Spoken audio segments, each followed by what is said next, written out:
magic to the trunk.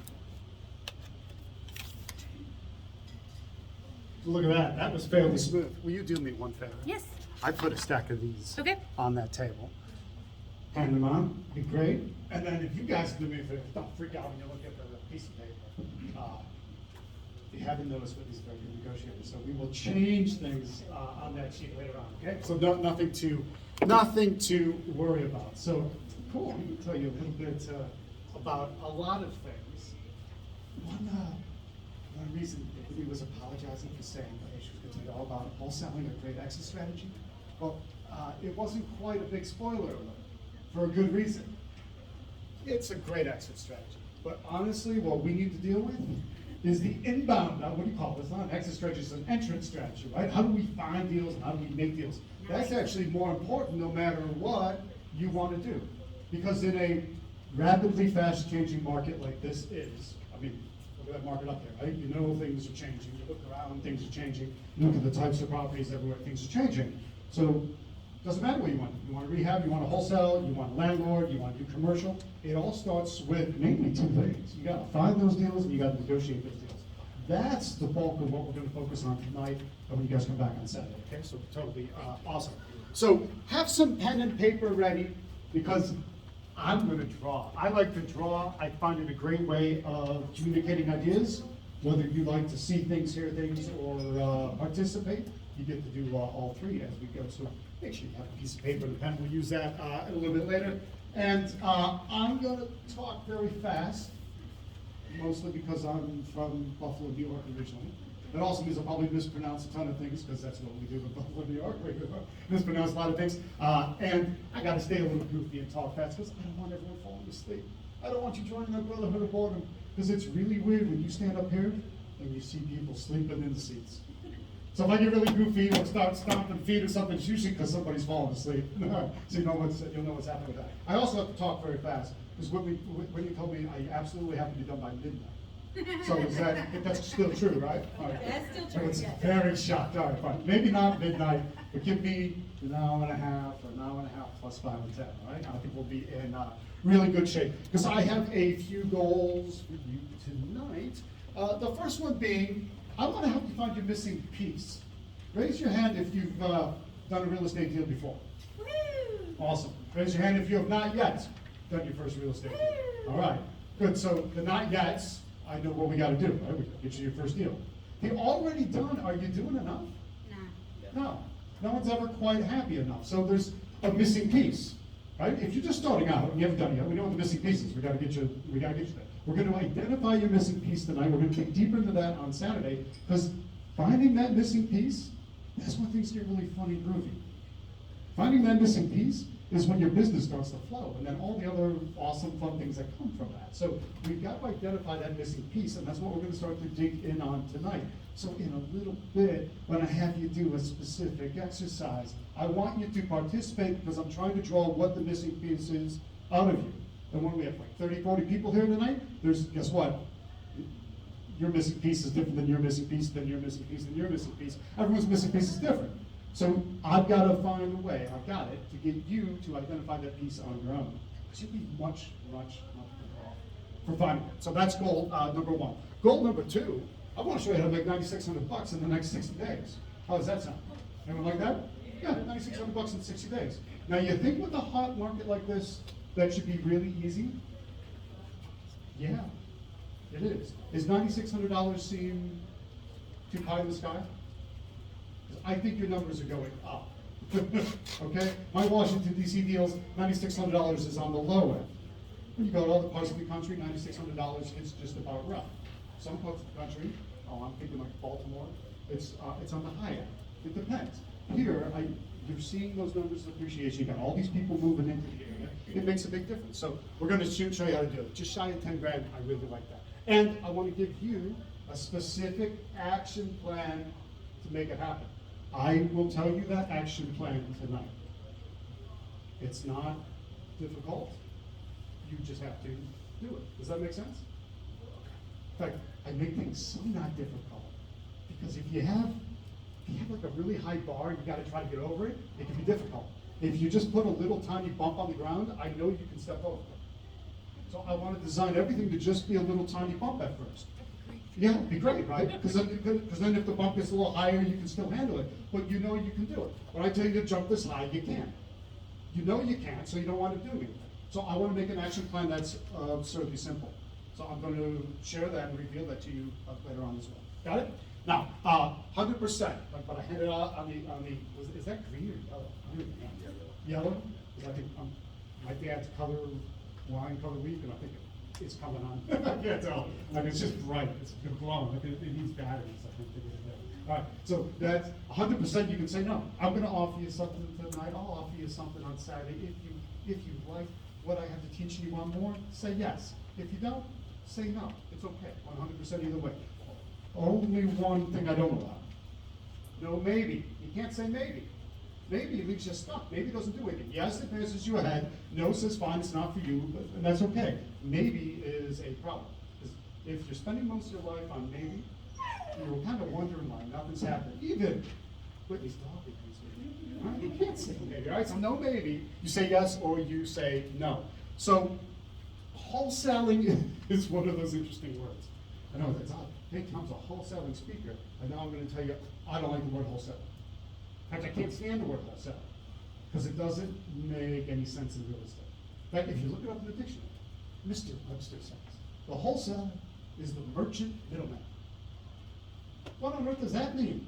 A merchant middleman? Gee, Daddy, someday when I grow up, I want to be a merchant middleman. Nobody talks like that. What does that mean? And then there's I shop at what do you have? Costco or Sam's Club, right? What are those? Those are what kind of warehouses? Wholesale warehouses. Except they're not selling wholesale. It makes us think, well, wholesaling would mean we buy it and resell it. Most of the time, we're just buying it to have, a COVID supply, lifetime supply of toilet paper, or a giant cans of tuna or something like this. So it doesn't make any sense in real estate. So I would prefer to basically kind of throw the word out. I'll say flipping sometimes. My attorney hates that word. I might say assignment of contract, but that's kind of technical. It doesn't make any sense. But I like to call it rapid cash generation. It kind of rebrands it to what it is. It generates cash rapidly. So I think that's a good thing. Here's how it works. We have my pointer doesn't work on the screen. All right, so you can see that. We have Susie the seller.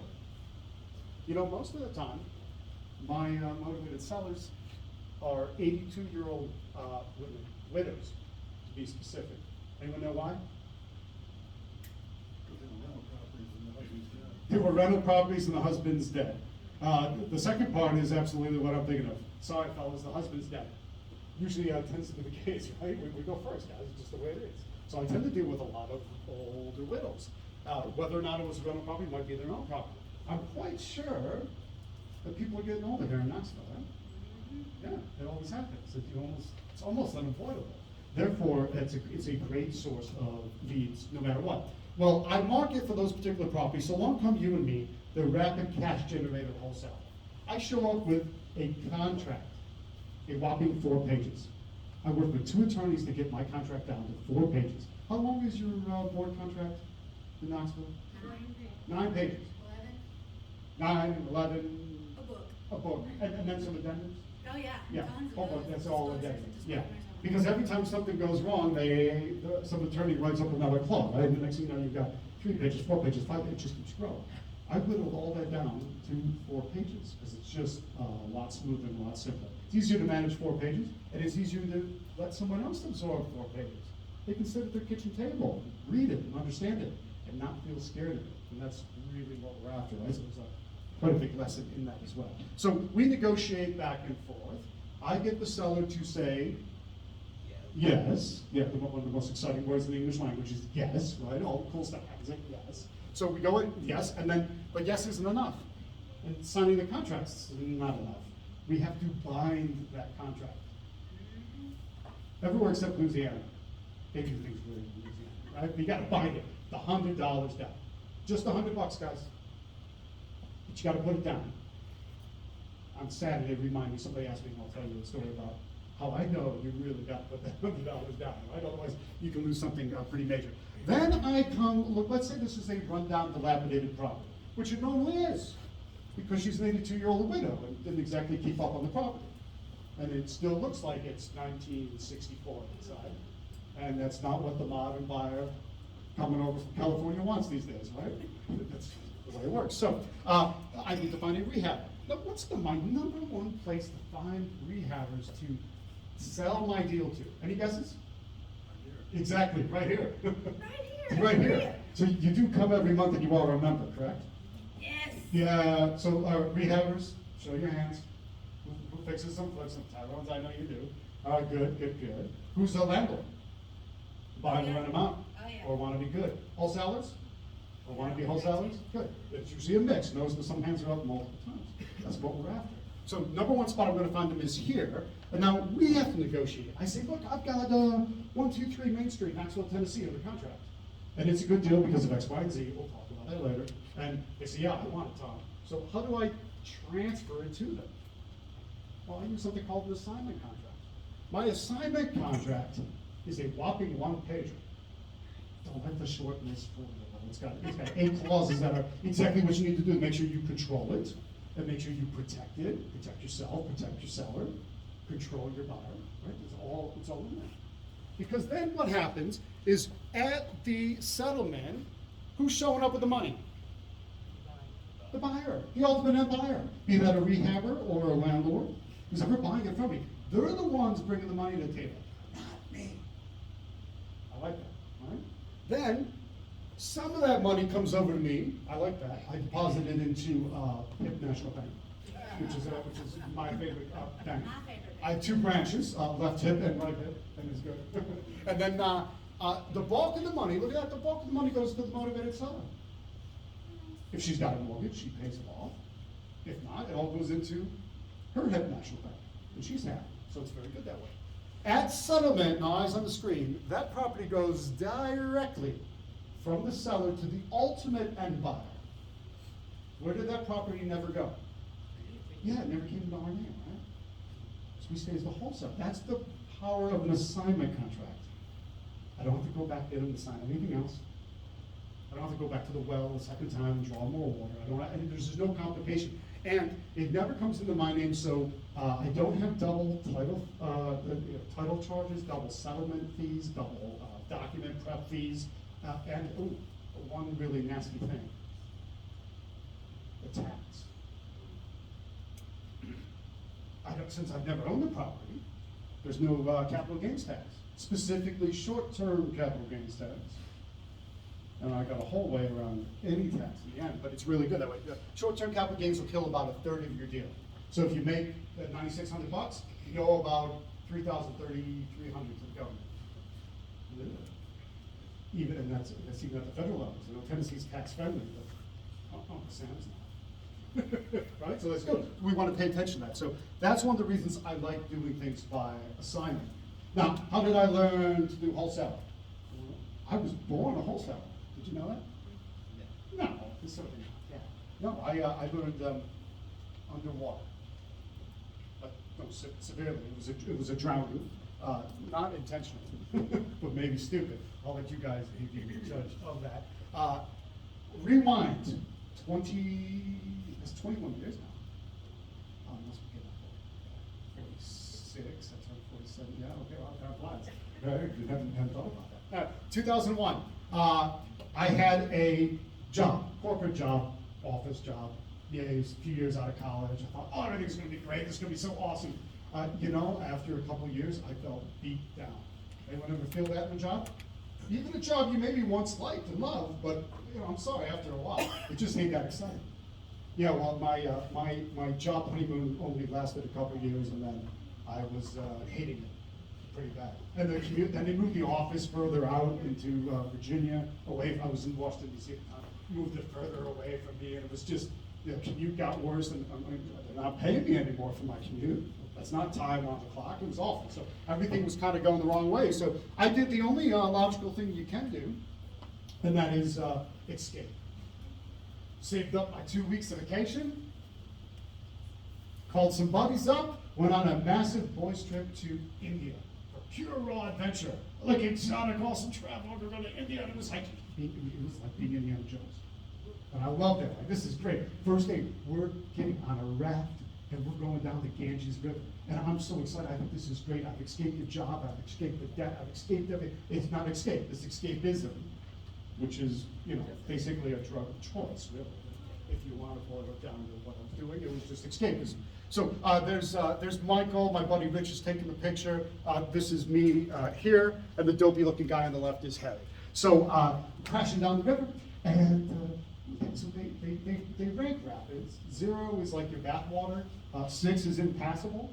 Although we were going through a level, there was 1 class 5 rapid on the river.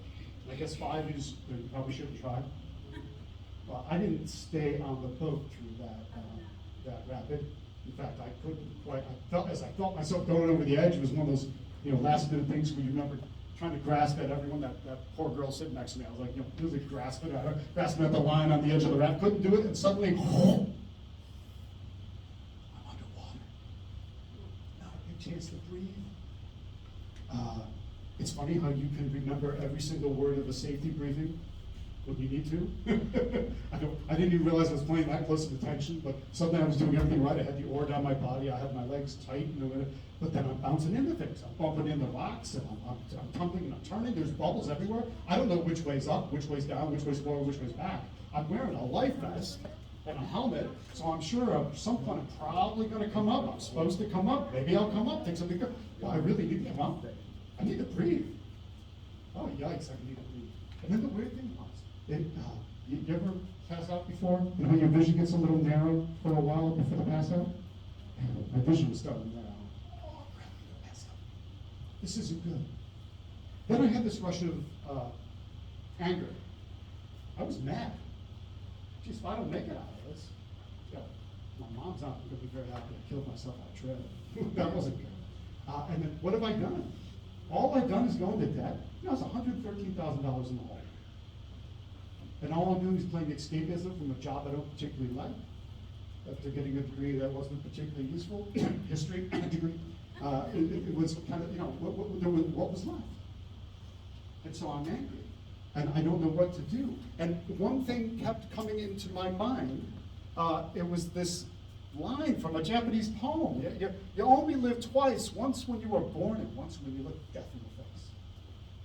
Now, before you think that's too hoity-toity, that's the opening page of a James Bond film. And it kept coming into my mind. It was like, wait a minute, yeah, if I get out of this, things are going to be different.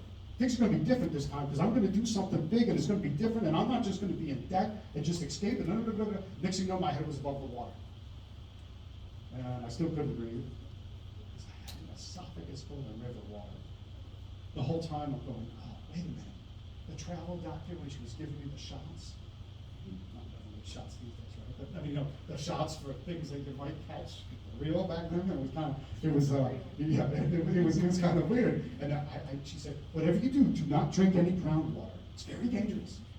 Oops, I just swallowed a whole ton of that, so much of that. No, I'm still gonna die. This isn't any good. But I finally was able to breathe. The rescue kayak came and got me, spun me around, but there's the raft. Everyone was still on it because they had gone through the normal way. And there's all my buddies. Now, guys, what do buddies do? They laugh hysterically. They were pointing and laughing and calling me a total moron. And I've never lived it down. It comes up every chance they get, right, guys? We like to razz each other kind of nonstop over something like this. And so I've never quite lived it down. So for them, it was a complete spectacle, but I felt kind of reborn in that river. And I said, okay, no, things are going to be different. I'm going to get home, and things are going to change. But I got home, and what happened? Nothing had changed. I still had more month than money.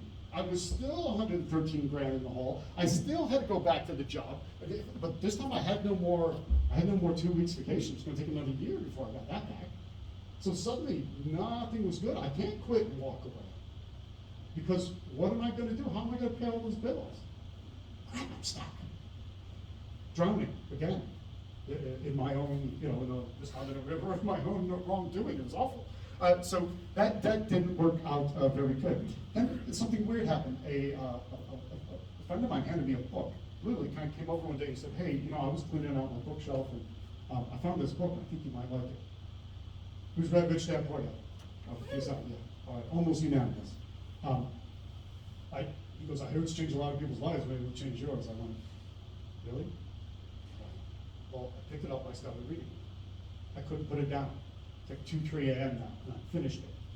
And then the next day I started reading it again, because it hit me like a ton of bricks. Something was very different now. I went, wait a minute, this is speaking to the frustration I had when I was drowning, and I have the answer. And what does Rich Dad say to do? What's his solution to everything? Buy real estate, yeah. What kind of real estate specifically? Income producing rental properties. Yeah, that's my ticket out of this. So I thought, oh yeah, that makes sense. So I gave the book to my sister, who had also worked herself into similar financial hole. Funny how that works, right? And she said, Tommy, this is our way out. This will do it. We just need to buy some rental properties. So I don't even own my own place. She doesn't own her own place, but we went out. My sister lives in New York City, and so what more, wonderful real estate business-friendly places than New York City. So we went to New York City with knowing nothing other than the fact that this guy named Robert Kiyosaki said you need to buy rental properties, and we went looking for a property, and we bought a 6-unit building in Bedford-Stuyvesant, New York, which is Brooklyn, Bed-Stuy. Rental. What could possibly go wrong? Let me start naming that. What could go wrong? With a rental in landlord-friendly New York City? Yeah, 6 units, baby. Yeah. Like, bizarre. Real quick lesson on thinking of how your goals match what you say you want done, the actions you take. I'm 113 grand in debt. I was buying a property thinking I was going to make $800 a month cash flow. Had everything been going right. Who can do the math? How many times does 800 go into 113,000 bucks? That wasn't a plan to get free. That wasn't a plan at all. That was just lunacy. So I was stuck being a lunatic, which was a little bit odd. So this place was an utter and total disaster. In fact, the last time either one of us went to the property, it was my sister. She went to try to collect some rent because nobody was paying. They all knew how to play the court system. And, it was awful. And well, the last time she went, Tracy, she said, well, one of the tenants got really mouthy with her. He got mad. Said, no, I'm sick and tired of you coming around here all the time asking for money. I thought it was collecting the rent. She then reached out, grabbed my sister by the head, and popped her head into the wall. I said, you know what? We're done. Let it go. We screwed something up pretty royally. So let's just let it go. Let the bank deal with it. Because this ain't working. So it was interesting. I want to make a really important point on when we were in trouble and trying. You think we're motivated sellers? Yes. Okay. Do you think I care about price? No. Do you think I care about anything other than getting rid of the property? Massively motivated seller. Guess how many investors reached out to me? None. We said, well, we're trying to be real estate investors. Let's do like a reverse marketing campaign. Let's try to find investors to help us, to save us. We're motivated sellers. We're the same motivated sellers we've been reading about. I would call every ad in the newspaper. It was the early days of the internet. We called every ad we could find. I called every flyer in a coffee shop or tacked to the side of the telephone pole. Guess how many investors answered the phone? 0. And those that had answering machines or voicemail, none of them called me back. I'm sorry, did I not sound desperate enough? I don't get it. So I think one of the big lessons is, you worry about your competition, don't you? Oh, everyone in Knoxville's a real estate investor. Oh, everybody, I've got all this competition. There's not going to be any deals for me. Anyone thinking that way? I'm not worried about your competition at all. They ain't calling anyone back. And when they do, they're awful on the phone. The one that you happen to get on. We eventually let this place go on the short sale. I'll tell you more about that on Saturday, if you want to know. That was it. I was clueless. I had no knowledge. I had foolishly gotten into something based on just a book that has no how-to, I was just all jigged up and excited. He's, woo, Rich had said to do this. That was great. That screwed it up. Motivation's great. Don't get me wrong, you gotta have motivation. Like a great Zig Ziglar said. Motivation's like bathing and eating. It's good to do it once a day. You know, yes, you gotta be motivated, but you can't just be motivated, because then there's not gonna be anything there. So I wound up in a really bad, worse now, financial situation, because I was drowning again. Because in my absolute and complete genius, $800 a month, this is gonna be so great. You know what? I'm gonna quit my job. So not only now are we going into foreclosure on this property, it's not a good thing, I've also had no income. Yay, that was great. Yeah, not terribly smart. Put myself into a drowning situation, ran out and got a temp job with Manpower to make ends meet. Interesting, I was at the Office of Inspector General for the Postal Service as a temp. Because I basically said to Manpower, what are your highest paying temp jobs?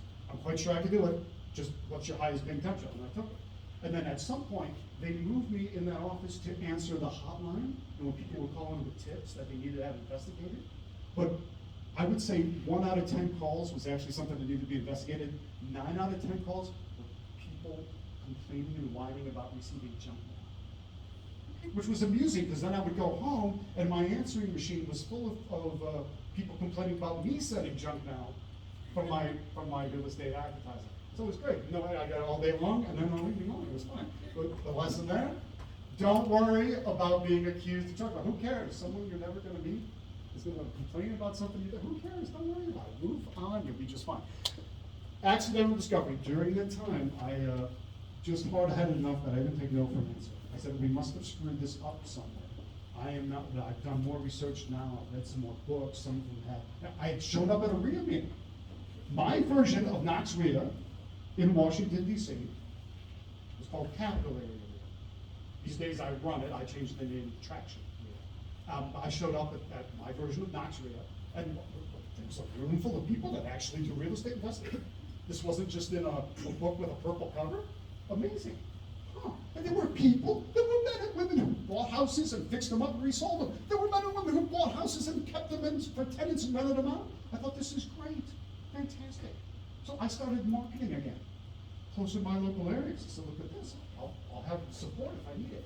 So I got a property under contract, this tiny little place, down in a town called Dumfries, Virginia, Washington, D.C. suburbs. Now, I was super excited because I said, this time, you know, that whole landlording thing, it didn't work out very well for me. I'm not going back into that trap. This time, I'm going to do it right. I'm going to rehab. Because what could possibly go wrong? Nothing ever goes wrong in a rehab. Particularly when you're as talented with hammer and nails as I am, and you're as talented with plumbing and electric, and I'm not good at any of that. I think I have 2 right thumbs. I'd say left thumbs, but I'm kind of ambidextrous, so I'm just confused.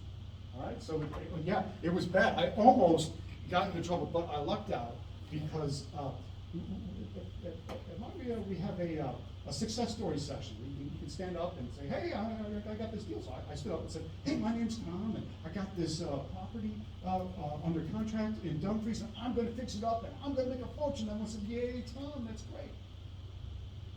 I lucked out because at a break, a dude came up to me and said, I want to buy that property from you.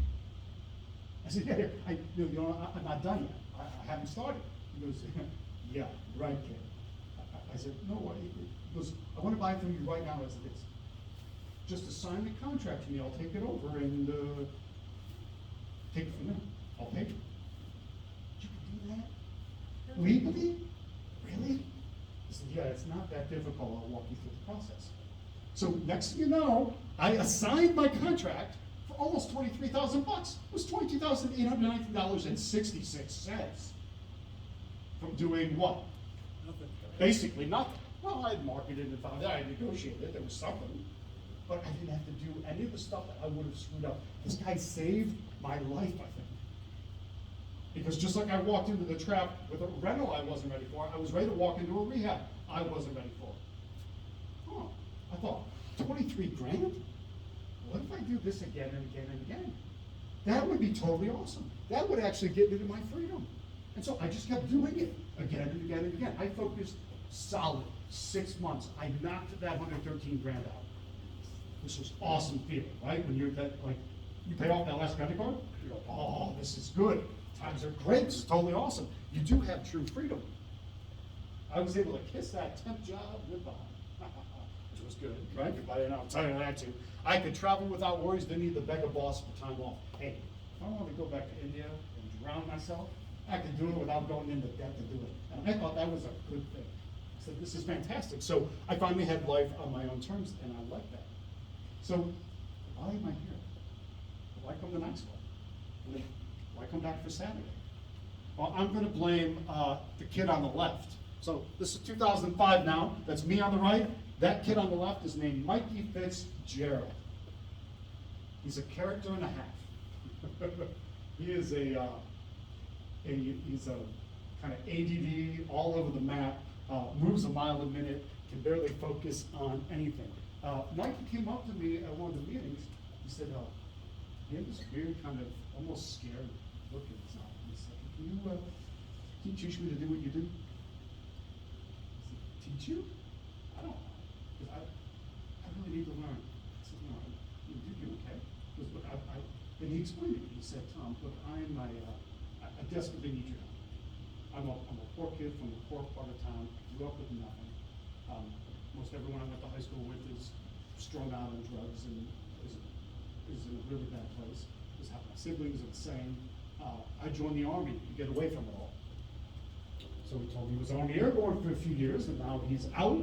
He was honorably discharged. He's home. He goes, I don't want to get sucked back in. Can you help me?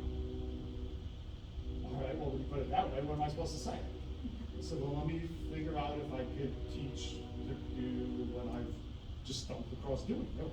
So I taught Mikey everything I know about marketing, everything I know about negotiation, everything I know about contracts, control, getting paid.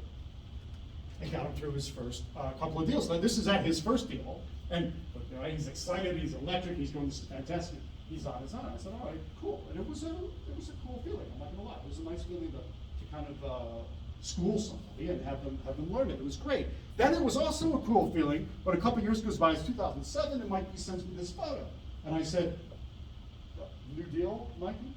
He'll always be Mikey, by the way. He's finally over 30 now, and I still call him Mikey. He'll never be Michael or Mikey, it's Mikey. That's a new deal? He said, not exactly. He said, Tom, that's the house I grew up in. My parents lost it to foreclosure and got kicked out. I just took everything you taught me in marketing, everything you taught me in negotiation, everything you taught me about contracts, control, and paid, and I brought it back in the bank and put my parents back into it. I want to thank you for that. And I'm like, oh, that's kind of teaching things all right. That's a really good feeling. Really? All right, cool. So fast forward a whole bunch of years. So now it's 2016. Mikey sends me this photograph, which is from the front page of his hometown newspaper. The hometown being Hagerstown, Maryland, which is out on the panhandle of Maryland. And it's the grand piano building. Once upon a time, there was a factory for grand pianos. They haven't made a grand piano there in ages. Because just like a lot of small towns across America, all the jobs went overseas, somewhere far away, and it killed the factory. And then there's nothing left, and the town shrivels up. And nobody has any money. No wonder everyone's strung out on drugs and doing nothing. I think I'm getting it now. Well, Mikey, the front page of his newspaper was celebrating the fact that Mikey bought the Grand Piano building, fixed it up, repositioned it, leased half of it out to the University of Maryland. The other half is a bank, a hair salon, and a ballroom dance studio. Well, that's incredible. It's great. He said, Tom, I took everything you taught me in marketing, everything you taught me about negotiation, everything you taught me about contracts, and I used it to do this building. And now other people want to do things in the downtown. Now the little downtown's having a bit of a revival. You guys know how that goes? Yeah. I went through some of those neighborhoods earlier. It's really cool. So Mikey's the driving force behind that. I said, that is totally awesome. I said, well, wait a minute, that's like you use my contract? Mostly a residential contract. That's a commercial building. Because, whatever, I let the attorneys work out the details. Classic Mikey behavior. Now imagine if you didn't let anything stop you either. Cool. 2 years more goes by, it's 2018. That's Mikey on the left now, that is not me on the right. That's Governor Terry Hogan, Governor of the state of Maryland. And so since Mikey's doing this, he's doing these, all these deals and he's repositioning buildings, and so he gets on the governor's radar for the committee of how to, like how to do economic development all across the rural areas of Maryland. Awesome. Like I said, yeah, I'm proud. My parents are proud of me. My grandmother's super proud. It was great. I actually ran into him and his grandmother at the airport one day in Canada. It was the most bizarre thing. Suddenly there was Mikey. We were both changing planes. He's like, yeah, well, he was with his grandmother. Grandmother's in Milwaukee. She's so proud of her Mikey, taking him on big international trips. He's the big man on campus now. He says, Tom, you took a chance on me when I was nothing. Taught me marketing, negotiation, getting paid, and that's all I do again and again and again. Repeat the process. So why am I here? I want to meet more Mikeys. I know there's Mikeys right here in this room tonight. I know there's going to be Mikeys with me on Saturday. Who wants to be a Mikey? Yeah. I want you to be a Mikey too. Mikeys are awesome because lots of changes in Knoxville, aren't there? Yeah. You think there's more changes coming? Yeah. Want to be a part of that? Yeah, because there's big money in being a part of that, being a Mikey. So I want to teach you how to be a Mikey. That's why I'm here. I want to share that talent. So it's like, Tom, some people do things good, some people teach things good. It's rare to have them both together. That's a talent. Don't run from it, don't hide it, don't bury it in the ground, forget about it. Get up here and share it. Do it. All right, I'm in. Because I have a goal for you. I want you to get into total freedom. The freedom to drown yourself if you want, wherever. Right? That's total freedom. There's 4 types of freedom. Write those down. There's time freedom, there's money freedom, there's location freedom, there's energy freedom. Energy freedom, what's that? That's a little. Well, do you know something that's kind of negative and pulls you down a lot of times every time you talk to them? Yeah, that would be bad energy. And so freedom from that is a really nice thing. Time freedom is obvious, money freedom, location freedom. Why don't you draw a circle around the one that's most important? Which of those 4 is the most important here? Who said time? Yeah, I'm not surprised. We're mortals, right? So it's a clock ticking. Money? Who's a money freedom kind of person? Awesome. Location? Yeah, a lot of people have gotten a taste of that in the last couple of years. COVID doesn't, right? You can be on Zoom. Energy? Oh, interesting. Yeah. Chose the weird one. Cool. Nothing wrong with that. Now, what is total freedom? It's the freedom to choose whatever you want to do. These are options. Where do you want to be? Where do you want to go? Who do you want to be with? When do you want to work? When do you not want to work? What areas do you want to focus in? That's all important stuff. And that's what we're after to get to total freedom. I don't want to cheapen it by saying it's just about the money. Money's just a tool that gives you more options. It lets you do more of the good things you want to do. So I if you want to do meaningful things, be able to do more meaningful things, it usually takes time, doesn't it? So therefore, if you have more money, you have more time, and you can do more meaningful things. Does that make sense? Whatever that is to you. That's important. So I packaged it all up to do the same for you. That's what this sheet is all about. But there's one undisclosed benefit on here. No drowning necessary. Okay? I've done enough drowning. Please do not. Kids, don't try this at home. Do not drown yourself. It's not. It's fine. I'll do it. I'll do it for you. So let's talk about some frameworks. I'm going to grab a bunch of different markers. Quick quiz. What road sign is that on the left? Right turn. What about this one here? Slippery, right? Skiddy, right? Slippery white. What about this one? Railroad. And the one on the right? Merging traffic. Yeah. Well, that was simple, wasn't it? Why? Super simple concept, easily delivered, a very high contrast, and shape driven. All right? So I like to draw. And we're going to do a lot of drawing, particularly on Saturday. Because if we can boil something down to its essence like this, it makes it super easy to understand and comprehend. People can come from a foreign country and never see our road signs, but they understand what that means because it's that simple.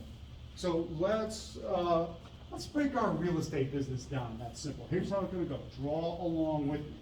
We're going to start with 3 overlapping circles.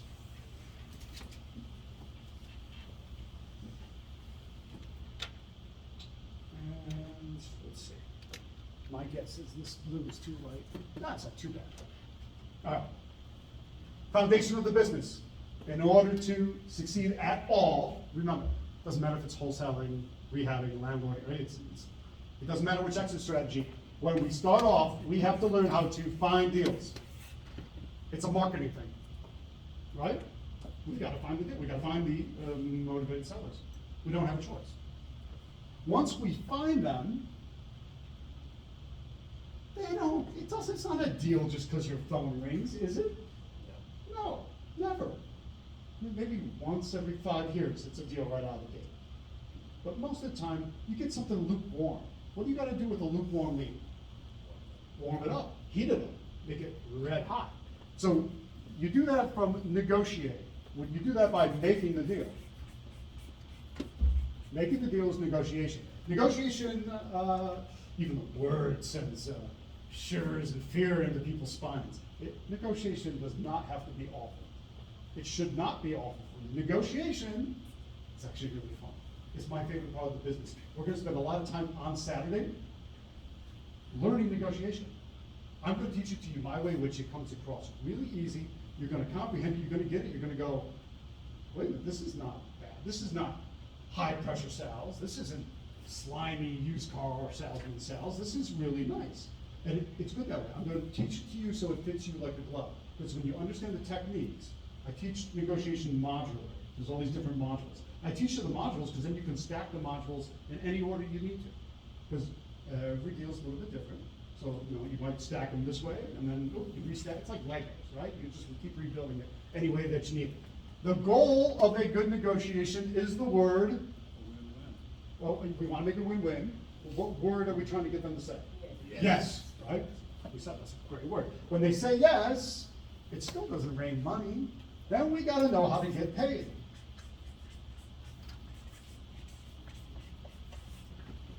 Because from yes till settlement, there's a process. Now, when we get this right, I said our goal is total freedom.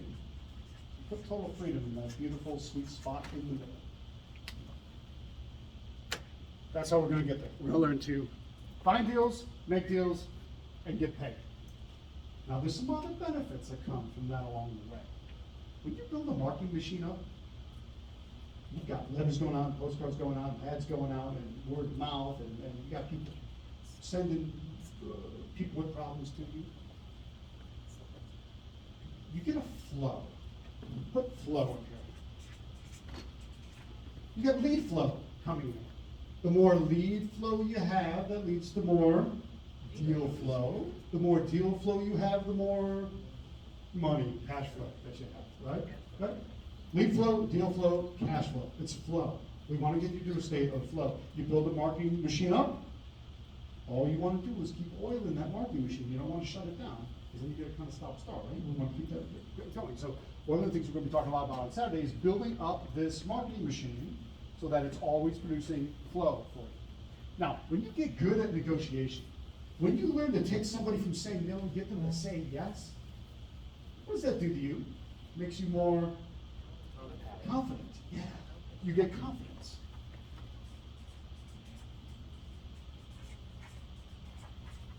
Confidence. It's an amazing thing. The more confident you get, the more people say yes to you. It's the weirdest thing. It snowballs on itself. So it's a very, very good side effect. It's awesome that way. Now, so when we get paid, how does getting paid funnel back into our marketing? Well, we've got to reinvest in our business. We've got to reinvest for growth. Growth. We can't spend every penny that we make. We have to siphon some aside to reinvest in our business, specifically to reinvest in our marketing. Write this down. I want to see you reinvest 6.25% of what you make on every deal. 6.25% of it gets earmarked for more marketing, more postcards, more letters, more ads, more flyers, more whatever you've chosen to do. Saturday, I'm going to walk through what my top 6 marketing techniques are so that you know what they are. Those could be your top 6 and do them. So when you do a deal, then you spend 6.25% of what you make on that. How do we get there? Well, find, make, get tone, that seems kind of easy. All right, let's break it down.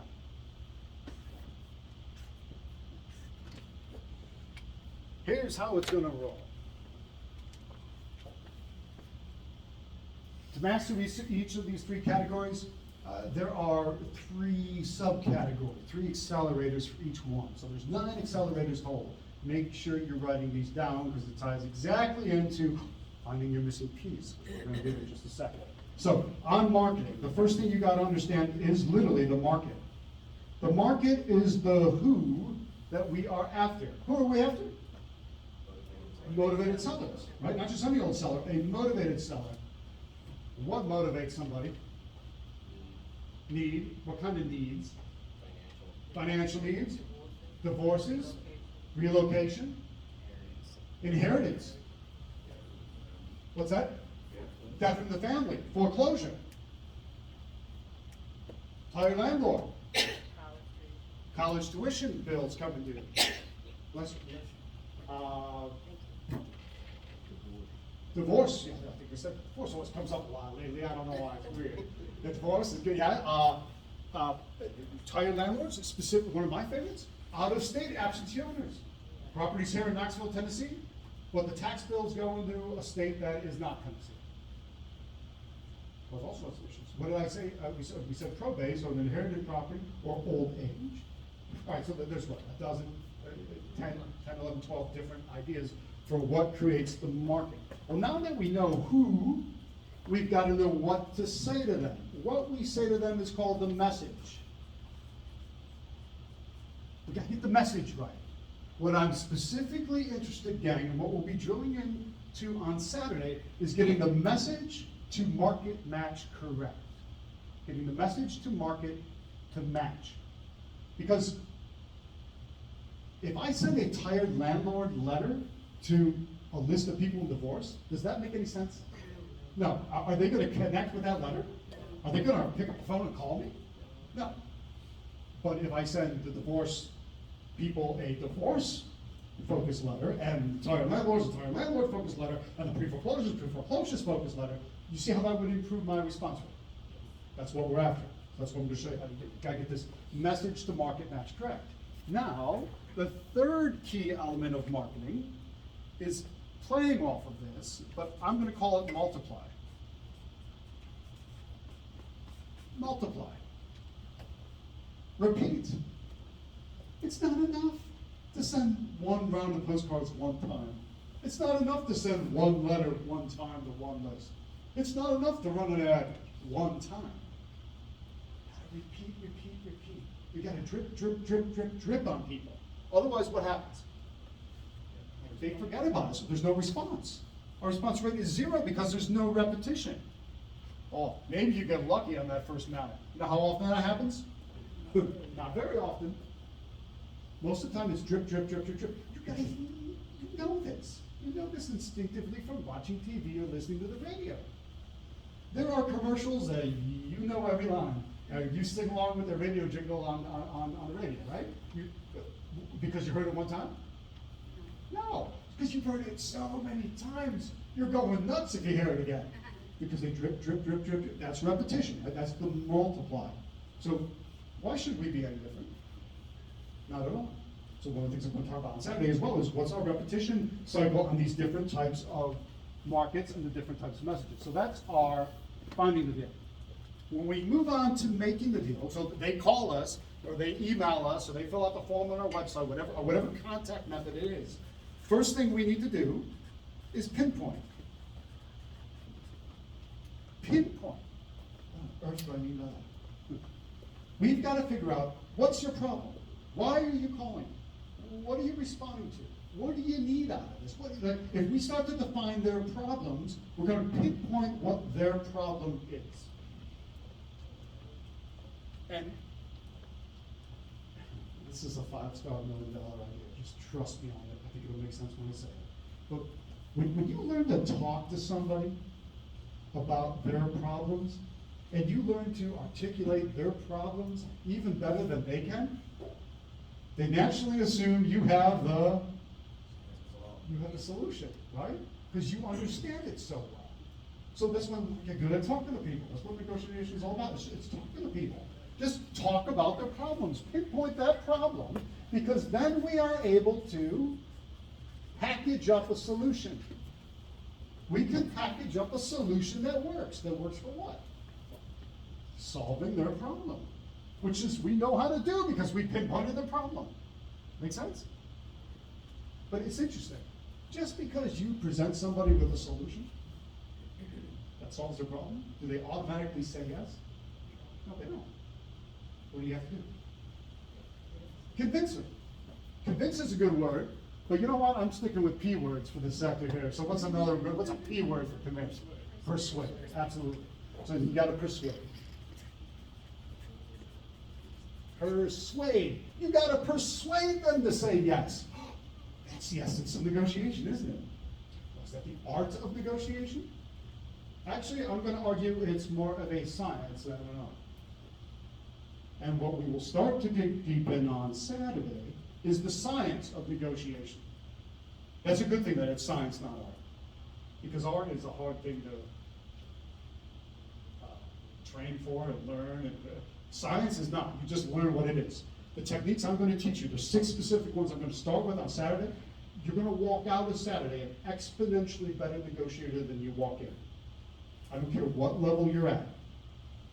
Trust me. I've done this so many times with people. It's boom, boom, boom. You're going to love these 6 techniques. They're my favorite thing to teach.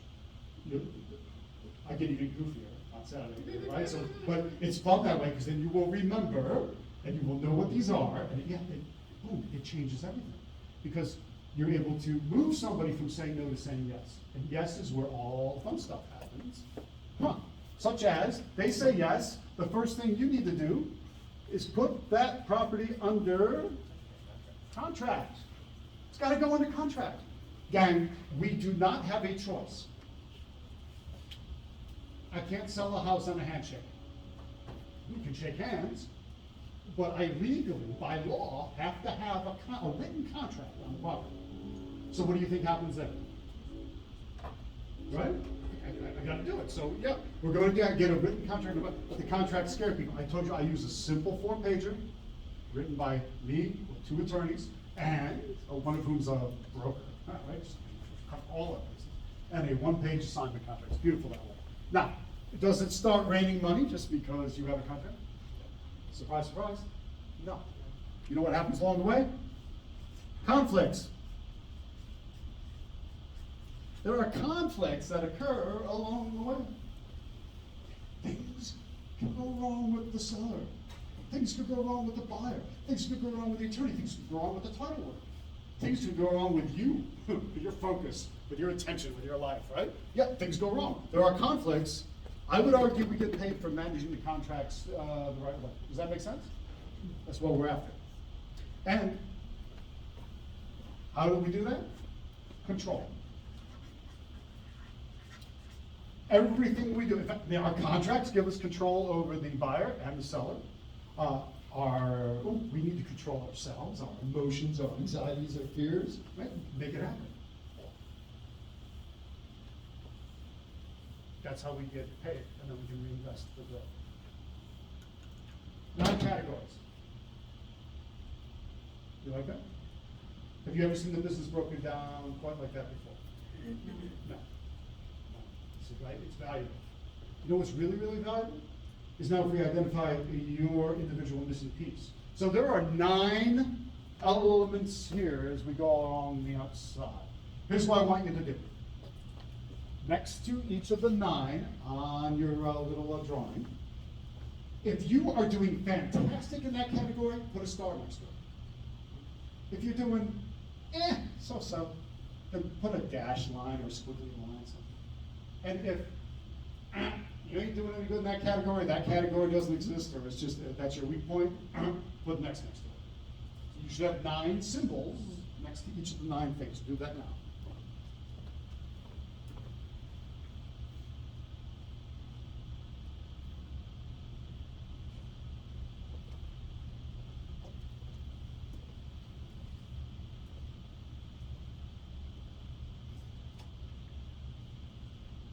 And be honest, you're not gonna hand it in, so be honest with yourself.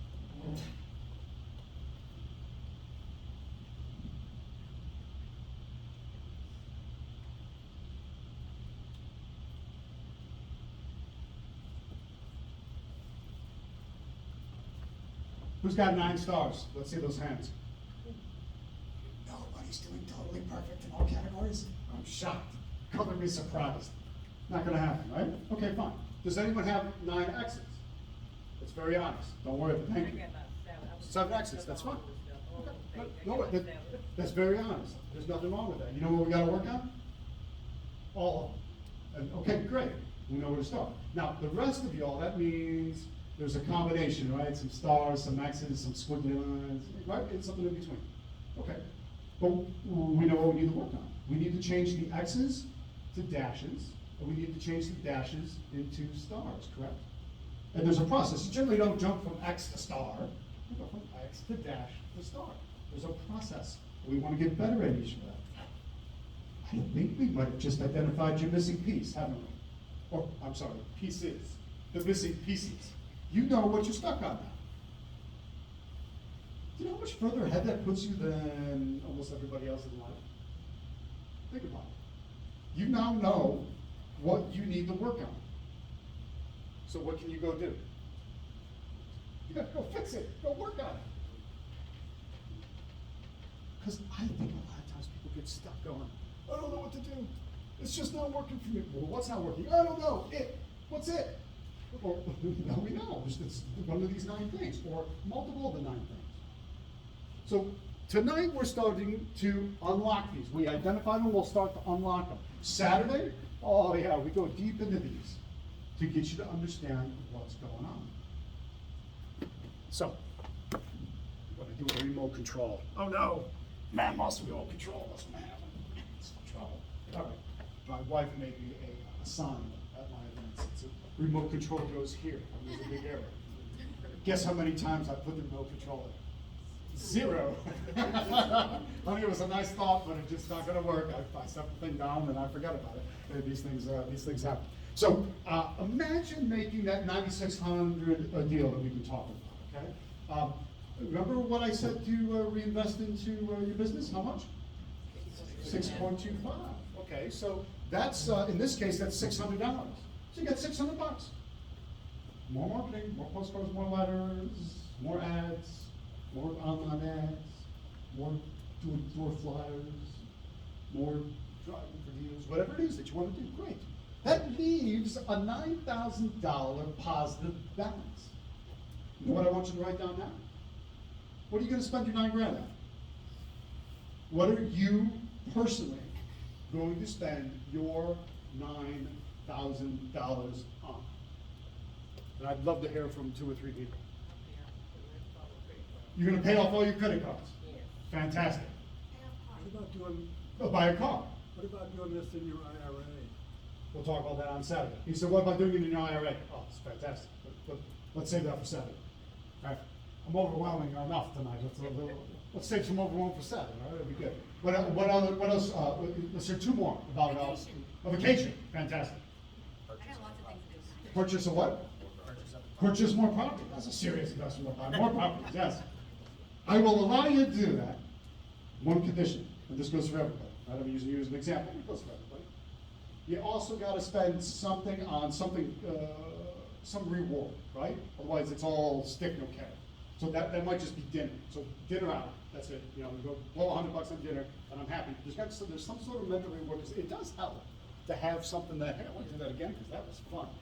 Or, oh, I rented the jet ski, that was fun. I went out to dinner, that was fun. I took the trip, that was fun. Even if it's just a weekend trip, one night in a hotel, right? That kind of, it's fun. I want you to have that fun experience anchored to it in your mind.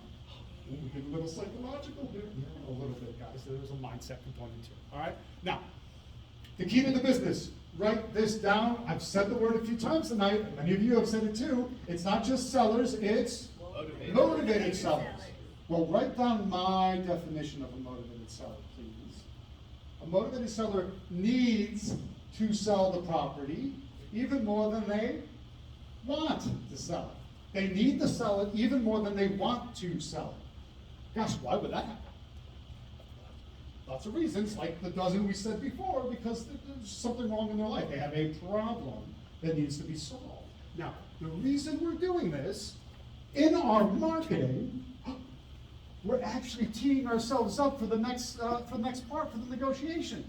Because when they're a motivated seller and there's a problem to solve, price is not the number one issue in the negotiation. What is? Yeah, the problem, solving the problem. That's the number one thing they want. So, well, someone earlier said win-win. I think it was you. You said win-win negotiation. Yes, absolutely. But you know how many people don't think win-win negotiating is possible? I get accused of sounding cheesy or schmaltzy or kind of oh, please, that's so fake. Nobody can do win-win negotiations. Oh, a winner and there's a loser. It's like everything in life. Really? No, it's not. Because we're investors, so do we care about price? Yes. Yes, we basically don't have, of course we care about price, we're investors. But a motivated seller that has a burning problem, is price their number one thing? No, it's solving that problem. So if we solve that problem for them, they can win, and if we get the price, we can win. Win-win. Oh, that's how it works. Because if we're both fighting on price, then there is going to be a winner and there is going to be a loser. So we don't want to both be fighting on the same thing.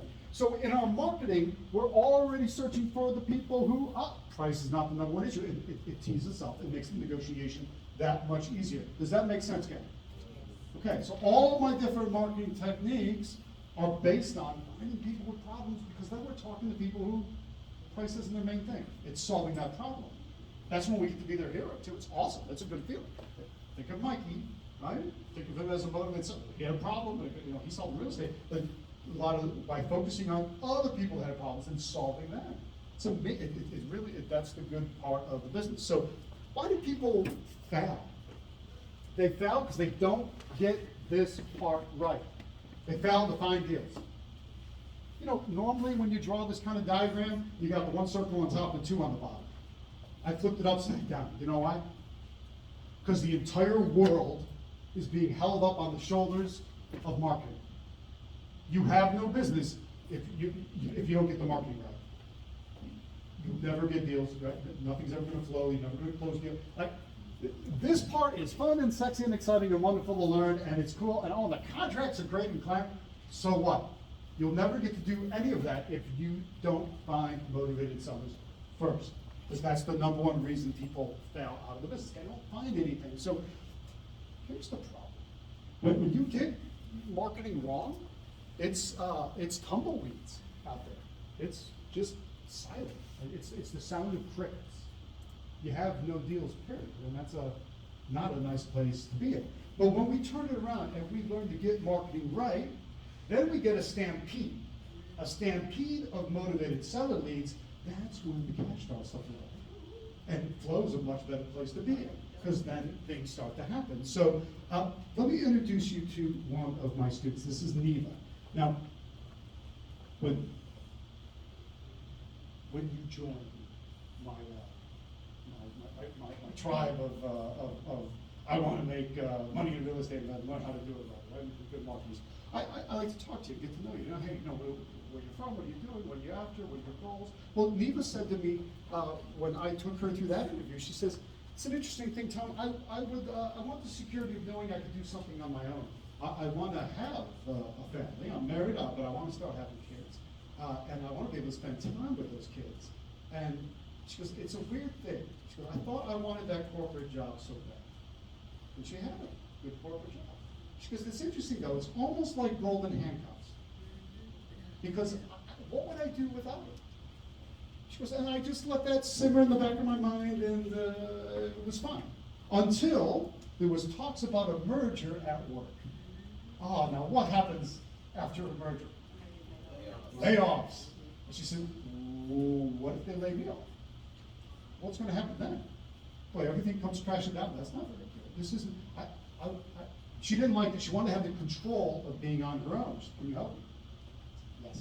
Watch. This is what we're going to do. So I had her, I could give drives. So I have 85 different marketing techniques in the first part of my kit.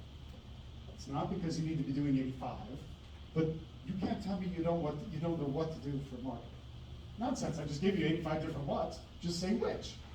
Come on, Saturday, I'm gonna tell you my 6. So let's say, you don't need 85, it's 6, that's it. Okay, so she went through, she said, all right, this is what I want to do. I want to flip houses and be able to quit my job. Fantastic. So she took my all-time favorite, which I said earlier was, anyone remember? Not inherited. It's my number 2, actually. Widowers. Not widowers, it's my number 2 inherited. Out-of-state absentee owners, right? Property here in Knoxville, Tennessee, owners somewhere else. My all-time favorite list. She goes, well, that's your all-time favorite. Let's see how it does for me. Fantastic. So you can send out that very postcard right out of my kit. Boom. She gets good response. And she actually gets one under contract, which I told you is, you don't necessarily expect that in the first round of now. But when she starts telling me about the deal, I have some concerns. It wasn't just an ugly duckling house. It was a really super duper ugly duckling house. It was on a dead end street, but it wasn't just a regular dead end. It was almost like the road just collapsed into a drainage ditch. And there were, flies and mosquitoes everywhere, and it wasn't nice. And the house itself was at the top of a small hill with no driveway and 37 steps up to the front door. I said, Eva, this isn't looking like good. I think you're going to have a hard time finding a buyer for, a rehab buyer, because who's going to want to spend any money on this property when it doesn't look like the kind of place that anyone's going to want to live, because there's just all these negatives against it. She said, well, I'm just concerned, I don't think I have a big enough buyers list. I said, all of which we worked. Well, guess what happened? Nobody wanted it. There were no buyers. Didn't even get stuck. Did she lose money? No, she was using my contract. That kept her safe. My contract has a big, red, giant, beautiful eject button in it. She pressed the eject button, she grabbed $100 and got out. Safe. Now, was she disappointed? Yes, she was. She was a little emotionally banged and bruised. Yes, she was. That's fine. I said, chin up, even though let's back to the drawing board. Go again. She sends out her second round of mailings. And when she's going through my deal worksheet, which is a questionnaire on the front, it's not a script. Life doesn't follow scripts. I don't like things in scripts, right? Scripts are like when you get stuck on when you're talking to somebody overseas and you got another script and I can't get off of it. I don't want to teach you a script, right? I want to teach you a framework, because we freestyle within the framework. Well, one of the questions is, why did you call me? She asked the guy who now calls on her second round of mailings. He says, I called you because you're for real. She said, what do you mean by that? He said, well, you're for real. Huh? She goes, he said, look, I get a few of these things in the mail every month, but I never see the same names twice. I got a second postcard from you, so I know you're for real. You're actually in business. I want to sell my property to you. Oh. Much better that time. She put it on the contract, went to her new and improved buyers list, because she had been using my trainings on that, so I improved the buyers list. She put the good deal in, $14,700 gets spitting back out as the wholesale fee, simply from assigning the contract. Beautiful, right? All from sending a second round of mailings? How many people would send a second postcard from them making $14,700? Yeah, let me see some hands. Yeah, I like some hands. Yeah, okay. That's all it took.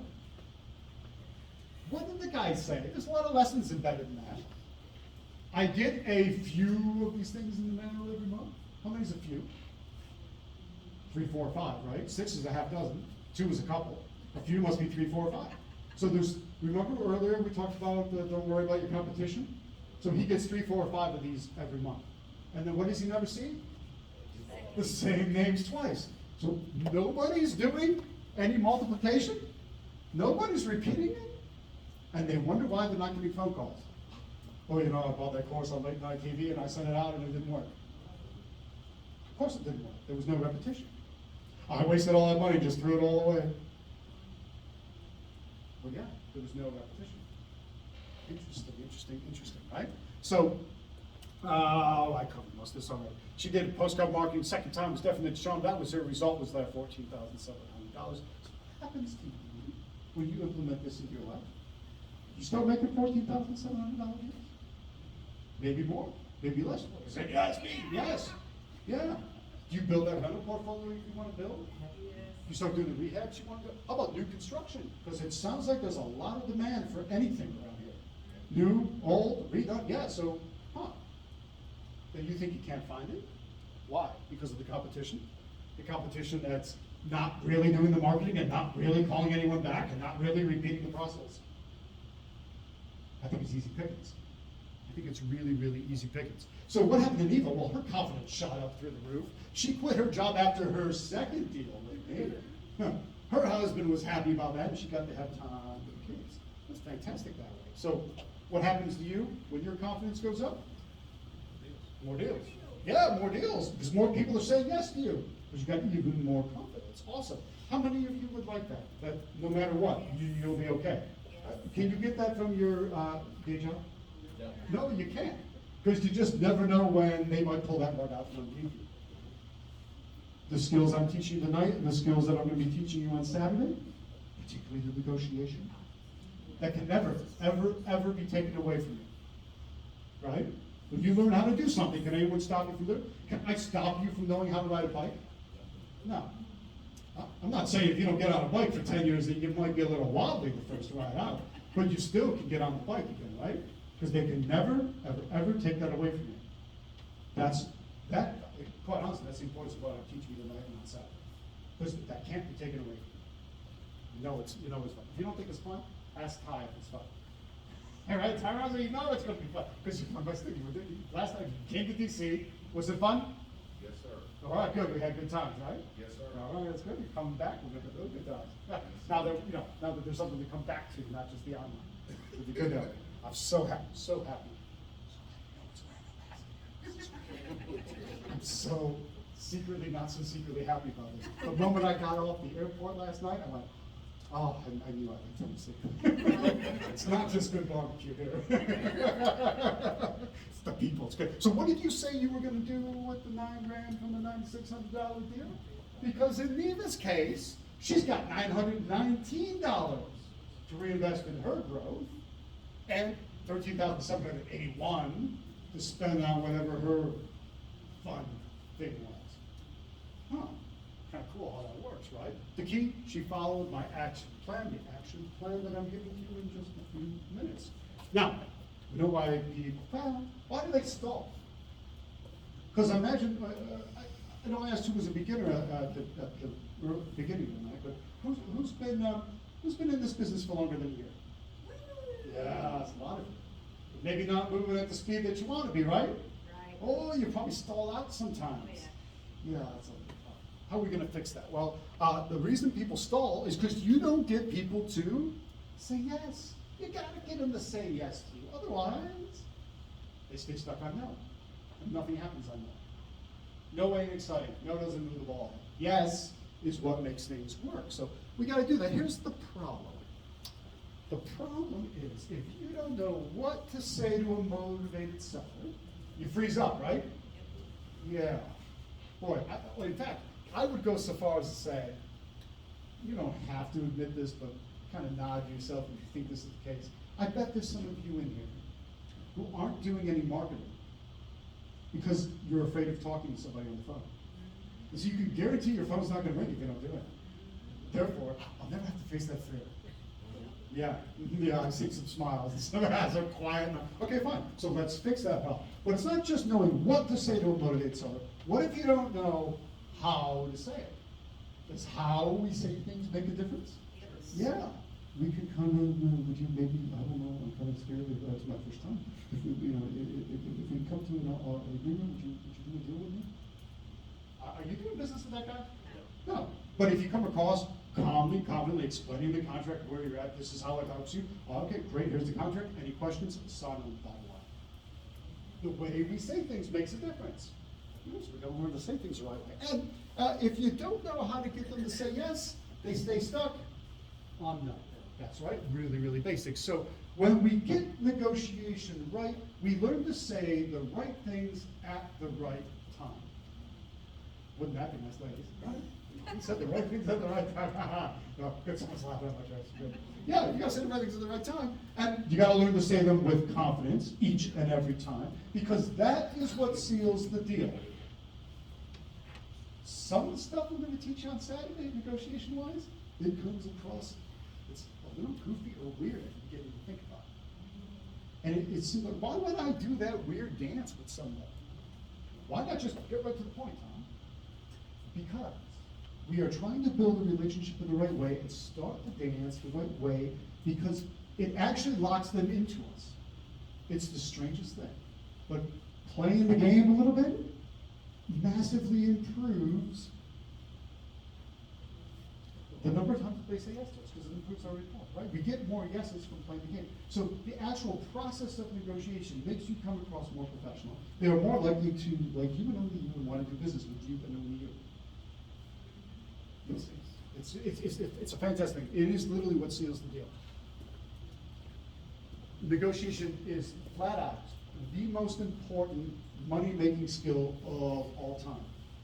Period. Period. It's also the most important life-enhancing skill of all time. Period. Because we're negotiating all the time, whether we like it or not. Teenagers negotiate with you sometimes? He smiles slightly. Yeah, he knows it. Yeah. Yeah. Who's married or has a significant other?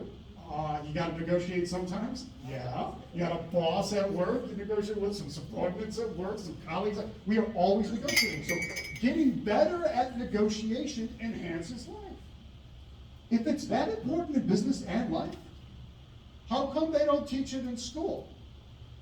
It's not taught in school, is it? Who took a negotiation class in school? There's always someone, oh, well, I went to business school, they taught you contract negotiation, which is just not the same. This is fun, this is elegant, moves the ball in the right direction, and the way I'm going to teach it to you, it comes out of you very naturally, because it fits you like a glove. You'll see that on Saturday. It's awesome. It's really a lot of fun. So this is Darren. Now Darren came to me. I said, "What's up, buddy? Why are you here? What can I help you with? What do we need to make happen in your life?" Darren said, "Well, Tom, I've got 4 kids, and they were preteen, and he said, it's not for anything, but I'm kind of feeling as these kids get bigger and approach the teenagers, I don't have any space left for myself. Because I hope this doesn't sound selfish, but I'd actually like to buy a weekend home. That way I can escape there and have some space and let the kids run and play, and maybe I'll get some peace and quiet." I said, "I think we can handle that, Mr. Darren. This is going to be really good." So I handed him my kit, and he went through the 85 different marketing techniques. He latched on to HUD Homes. HUD. It's a federal agency. You know which one it is? Housing and Urban Development. Yeah, good work. This young man right here in green. He did good. He knows how to. Good. He did. Oh, look at that. Hey, look at that. Thank you. That's where chocolates. I know where those are going. Next week. Oh, you're wrong. the chocoholic over Oh, here. he's gonna eat them all? Oh, yeah. Answer another question if you get too. Maybe it'll be fun. We'll have a good time. So look, he targeted HUD Homes. HUD, federal agency, deals with housing, provides loans. What happens to some of those loans? They default, and therefore they have to be foreclosed upon and taken back. So he wanted to focus on those. The interesting thing was, Darren was screwing up the negotiation because he was getting nothing but no to his offers. So at the boot camp, I said, let's do a little role play. And it's a really nice thing to do role playing with someone because you put them on the spot in front of a group of people. Oh no, but good, they have to perform. And I said, you be the investor. I'm going to be the motivated seller, and let's see what happens. Well, you know what Darren's problem was? He would jump right to his maximum allowable offer. There was no dance, no cigar, no. It was just here it is. Well, you got to slow down. You can't go right to your maximum allowable offer because then there's nowhere left to go. And that's why things are falling apart. So I needed to slow Darren down. So one of the techniques I taught him how to do. Now, I call it refiring the same bullet. Write that down. Refire the same bullet. There's many parts of the country I speak in where they get really offended when I say that. I think I'm safe in Tennessee, right? It's good. Yeah. To go refire the same bullet. You guys might actually understand what I mean, too. You can't refire the same bullet. Metaphorically, you can, right? It's all going to be good. Here's what I mean by that. What normally happens when you make an offer, what do? They counter at a higher offer. And then what do? Counter again at a higher offer. So now you go up and up and up. Refiring the same bullet. I want you to make an offer, they counter higher. I want you to literally refire that exact same offer again, your lower offer. Because now you stop one of those escalations. We want to escalate more slowly. I'm not saying we won't go up, but we don't have to go up so fast. In Darren's case, we don't have to just throw away the farm right off the bat. So it was good that way. So we're going to refire the same bullet. It was good. When Darren closed his deal, he decided to buy it as a rental. Because again, I might love wholesaling, but it doesn't, wholesaling really having one, it doesn't matter. Those are exit strategies. Who cares? It's more important to find the deals and make the deals and then do whatever we want in terms of exit strategy. He bought a rental with $32,000 in equity. Would you be happy with a rental that had $32K in equity? Yeah, that's a nice start to a rental portfolio. Fantastic. So terrific. So it doesn't matter what your exit strategy is. Now, when you guys come to my implementation boot camp, I ask people, I said, look, before we talk about real estate, I want you to give me examples of other things in life that you've used my negotiation training to improve.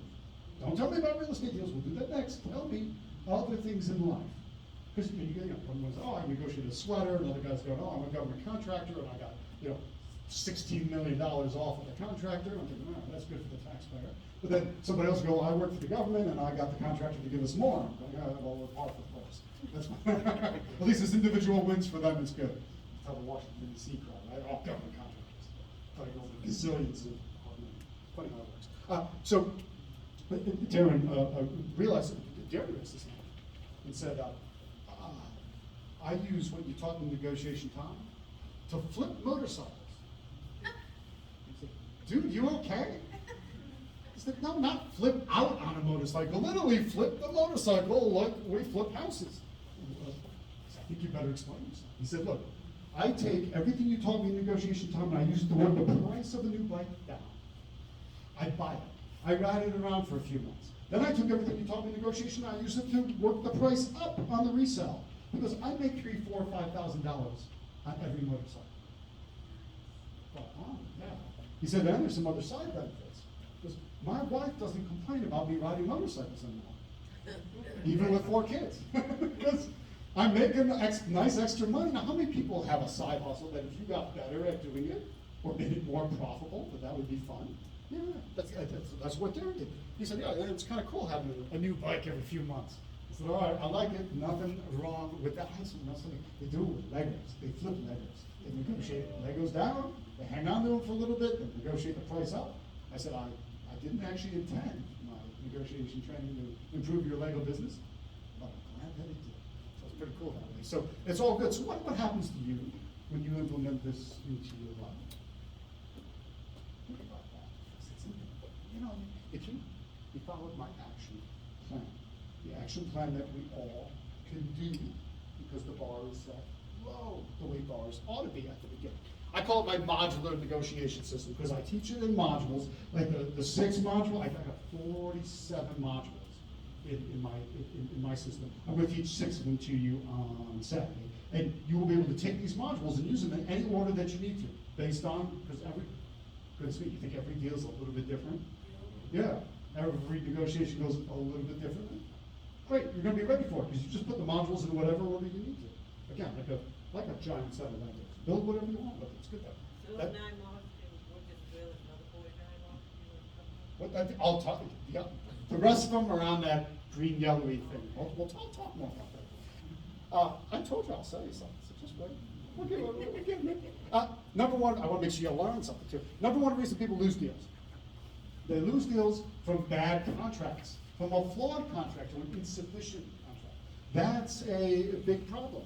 With real estate contracts, if you get them wrong, you can literally lose money from lack of control. Control had its own category, right? We gotta have control. Control means having it under contract. So if we don't, that's a big problem. If we have a flawed or insufficient contract, we can lose money.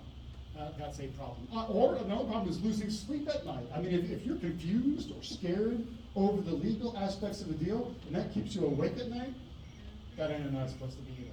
So we want to fix that by only using solid legal contracts each and every time. Because from the moment that seller says yes, we've got to lock it up tight and navigate it through the settlement so that we get to where we want to be. That's how you legally secure your profits. So, oh, and remember, I said another part of the contracts is when Neva wasn't able to sell her deal, I said she pressed the big red giant beautiful eject button and got out scot-free and lost nothing.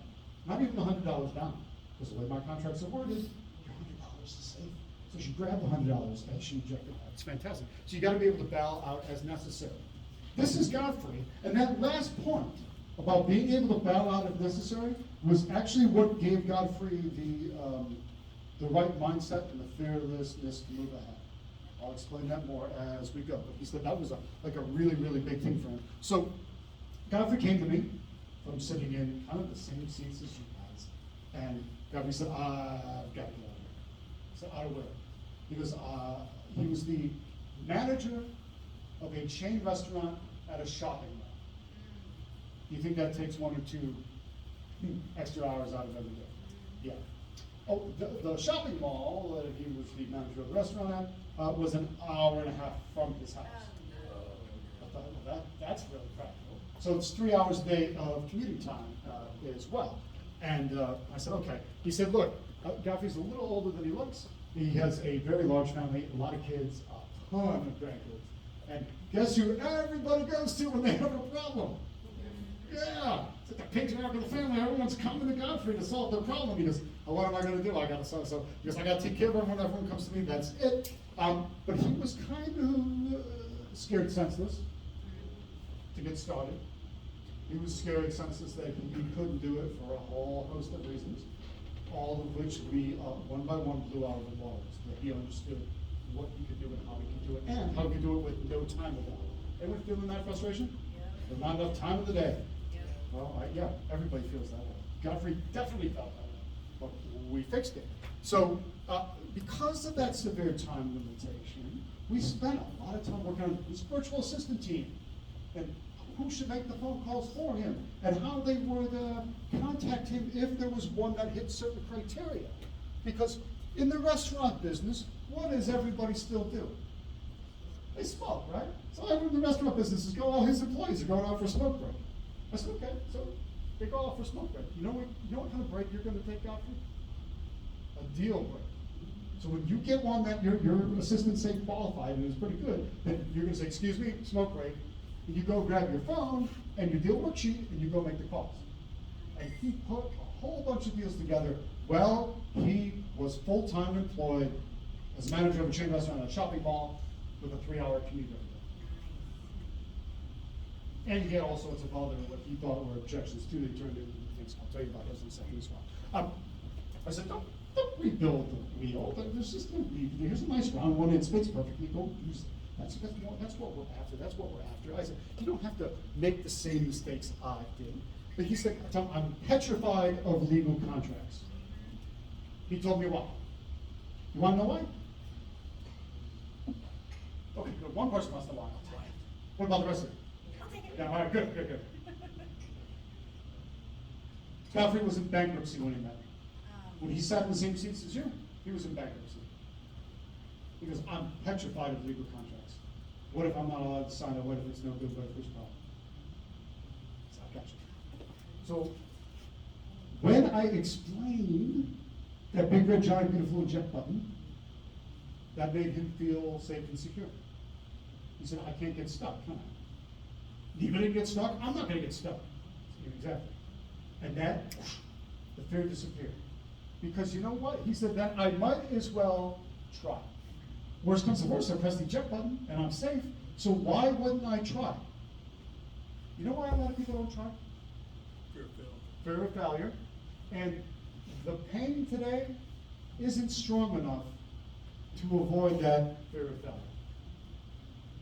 Godfrey, in many ways, was lucky. He was so freaking sick and tired of everything that the pain was more painful than, I might as well just try. I'm not going to lose anything. So here's what the dude did. He went out his first year with me, and he did 10 deals. Nice. Yeah, fantastic. He did 3 rehabs and 7 wholesales. Holy crap. Because extra treasure doesn't matter. That's one holy crap, to use your Francais. The other one is, it was $248,000 in profits. That's nuts. That's nuts in a year. I've designed my system to put 100 grand on your bottom line in a year, not 248. He did 248. Nuts. Blew it out of the water. In bankruptcy. I think that's a good way to come out of bankruptcy, don't you? Yeah, I thought it was a beautiful company. You've done really good. One of the things that unlocked them too was when you come to my implementation bootcamp, we do a line by line contract understanding. I take the 2 main contracts that we use, the pro buyer contract, it's pro we're the buyer initially, and change it, with the assignment contract. And we go through them paragraph by paragraph, line by line, word by word, because then you know it like the proverbial back of your hand. So if you know that contract inside out, how do you have any fear left? Because if someone says, I don't understand clause 6, you know exactly what to say to them, how to handle that objection. Because just repeat what I told you to say. Because you know why it's there, and we go through the objection. We understand the legal contracts inside out, and that is what helped Godfrey. Because he said, I have this big red giant beautiful eject button. I can press it and get out whatever I need to, and that is an awesome place to be. I can't screw this up. And he said, I don't want to spend 16 grand on legal fees. Because there are 19 legal contracts in my system, and if you figured out on the low end 2 hours each for an attorney, how much does a good real estate attorney cost per hour here in Knoxville? Couple hundred? Yeah. Yeah, but DC is 450, 500 an hour. The most of the price people on it. It's ridiculous. All right, so yeah. No, this coming Saturday, we're going to spend all day together. If you want more, that's what the implementation bootcamp could be good for you. We'll talk about that in a few minutes. He didn't have to spend that money. He wanted, geez, 19 contracts, 2 hours, $400 an hour. That's a lot of money. Don't need to spend the coffee. Here's a wheel. Use it. Don't ruin that. So he was able to focus in that limited time at 248 grand in a year. Now. He learned that my contracts were anywhere. Do they work in Tennessee? Yeah. Do they work in Virginia? Yeah. Do they work in Kentucky? Yeah. Do they work in Georgia, in Alabama, right? In Florida, in Texas, in Washington State, California, Washington D.C. Yes. Oh, and one other place that I admittedly was not expecting. Godfrey is originally from Trinidad. So when he was home in Trinidad, I wasn't sure how to take this. He went home for a funeral, and he knocked out a deal. I was like, okay, I guess that's one way of dealing with the grief. Just go do a deal. I said, well, what contract did you use? He goes, I used your contract. I said, oh, interesting. What did they think of that? He goes, well, the attorney made me pay for an hour of legal review to review your contract and make it compliant with Trinidad and Tobago law. I said, oh, okay. Well, what did they do? I think they added a comma. I said, you know what? No matter where on earth you are, attorneys are all the same. They will charge you for an hour to add a comma because they got to put their own freaking personal stamp on it. So, yeah, fine. So my contracts work in how many states? All 50 and Trinidad. Oh, I also have students using them in Puerto Rico. So go figure. All right, so they're good that way. 10 deals. Oh, $248,000. Crushed it. How? By doing what he was told, which is following the action plan. We have a plan, let's follow it. So what happens to you when you implement this in your life? Was it Godfrey's case? I mean, he's got a whole heck of a lot. I told you he was in bankruptcy. He's got, thinking what we're going to spend $9 grand on? Well, in Godfrey's case, that's just a whole heck of a lot of money. And you get anything he wants and more. That is the case. Raise your hand if you can make 3 offers in a week. That's it? I'm not seeing enough hands, or I've lost my goofiness. Well, I can get goofy. Tap things. Maybe I'm not good at that. All right. So you can make 3 offers a week. Is that? Would you say that's reasonable or unreasonable? It's reasonable. Anyone? I hear reasonable. Anyone say unreasonable? No. All right. Fine. So 3 offers a week. Okay. Here's my action plan. Pens in hand. Write this down. I want to give you my action plan. I'm gonna round that $9,600 up to 10 grand. Because I am dyslexic and it's a lot easier to multiply by 10. All right, so that's why. Okay? The numbers are all backwards. I'm looking at that number all day going, it's 0069. No, it's 9,600, whatever. You guys don't have that problem. I do. Great. So 10 grand. It's on average 10 grand a deal. I told you that I have designed my system to put $100,000 on your bottom line in 12 months. So it's February 2022. By February 2023, you've got an extra $100,000 on the bottom line. Here's how we do that. At 10 grand a deal, $100,000, that would be 10 deals. How many months are there in a year? 12. Okay, so not even a deal a month. And you've got your 100 grand. We said 9,600 was what, reasonable, unreasonable per deal? About right? Let's call it about right. So 10 deals. You gotta do 10 deals, and there's 12 months in the year.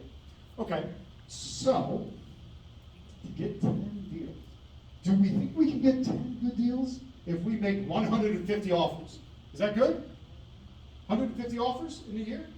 Yeah, we can do that, right? Okay. Now, out of the 150, how many do I want to be good? 10. So how many are bad? Or say no?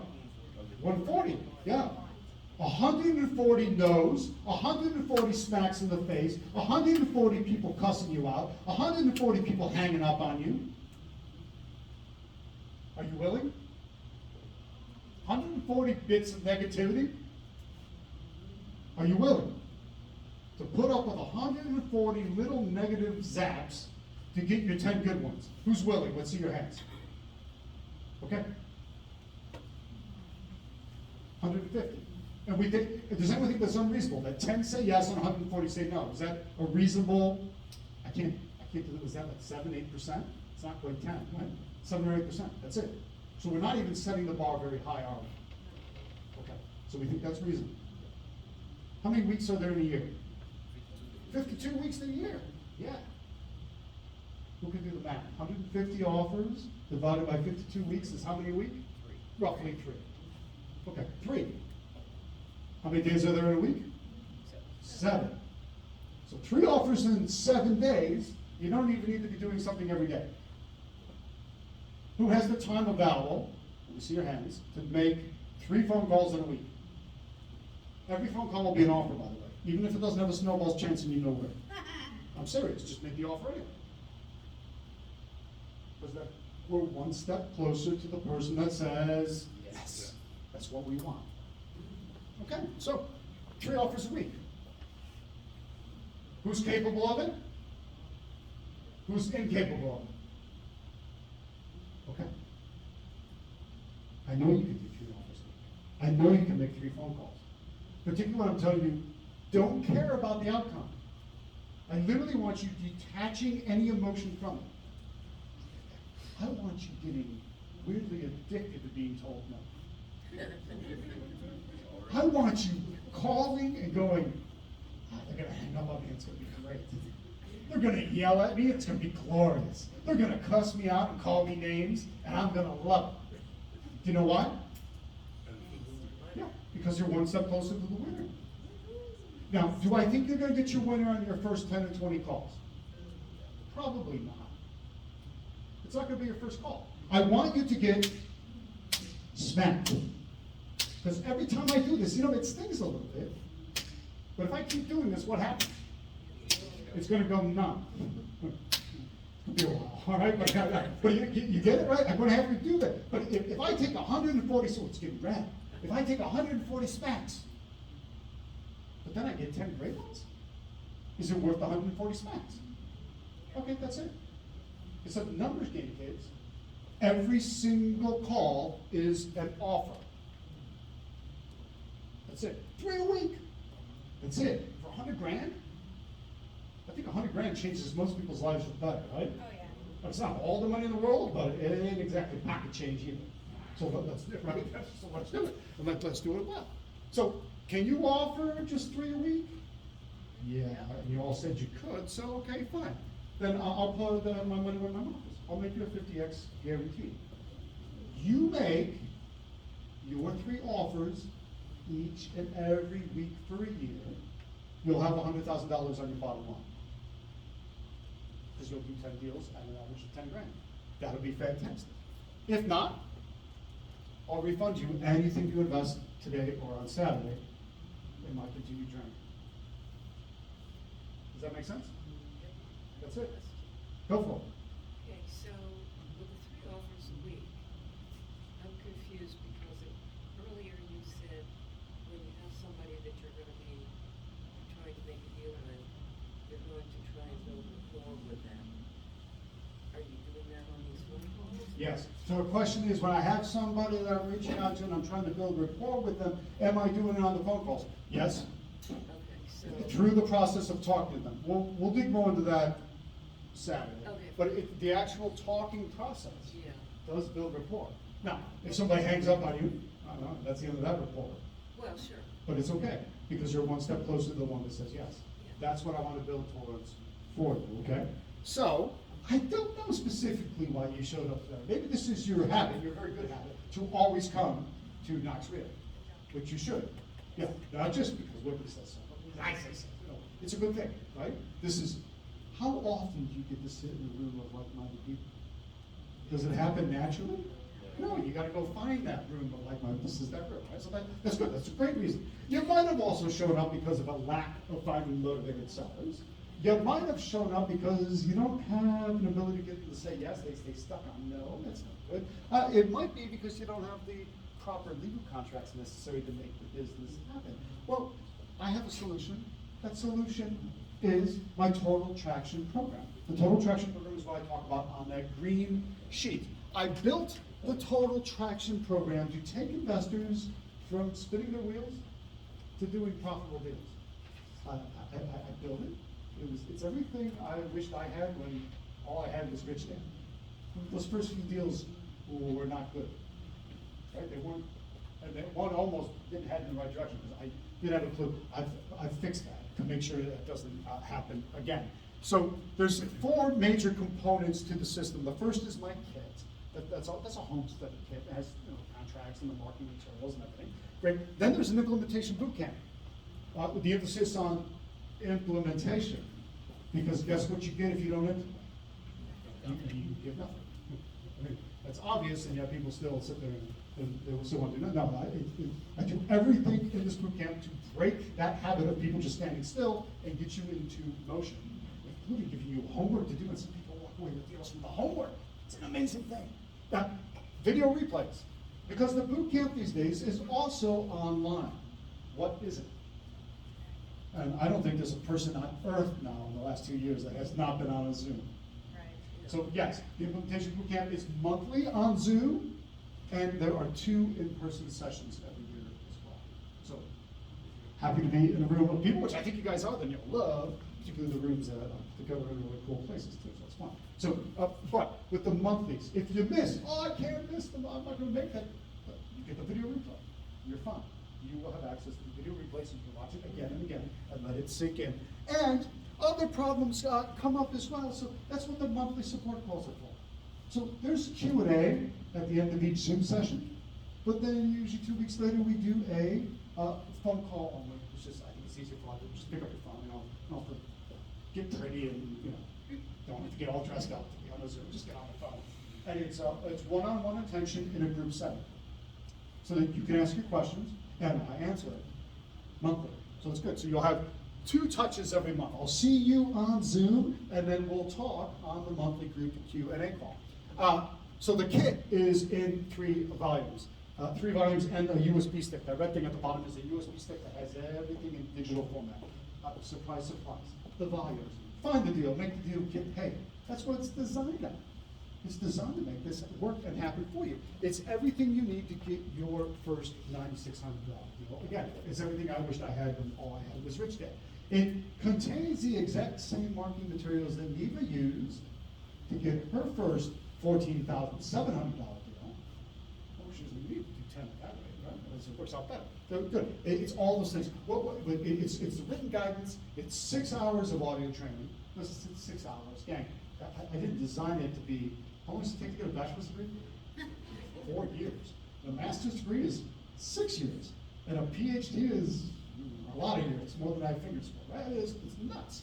No, 6 hours, because I want you to consume it, use it, put it into action. I'm pretty sure you can spare me 6 hours, am I right?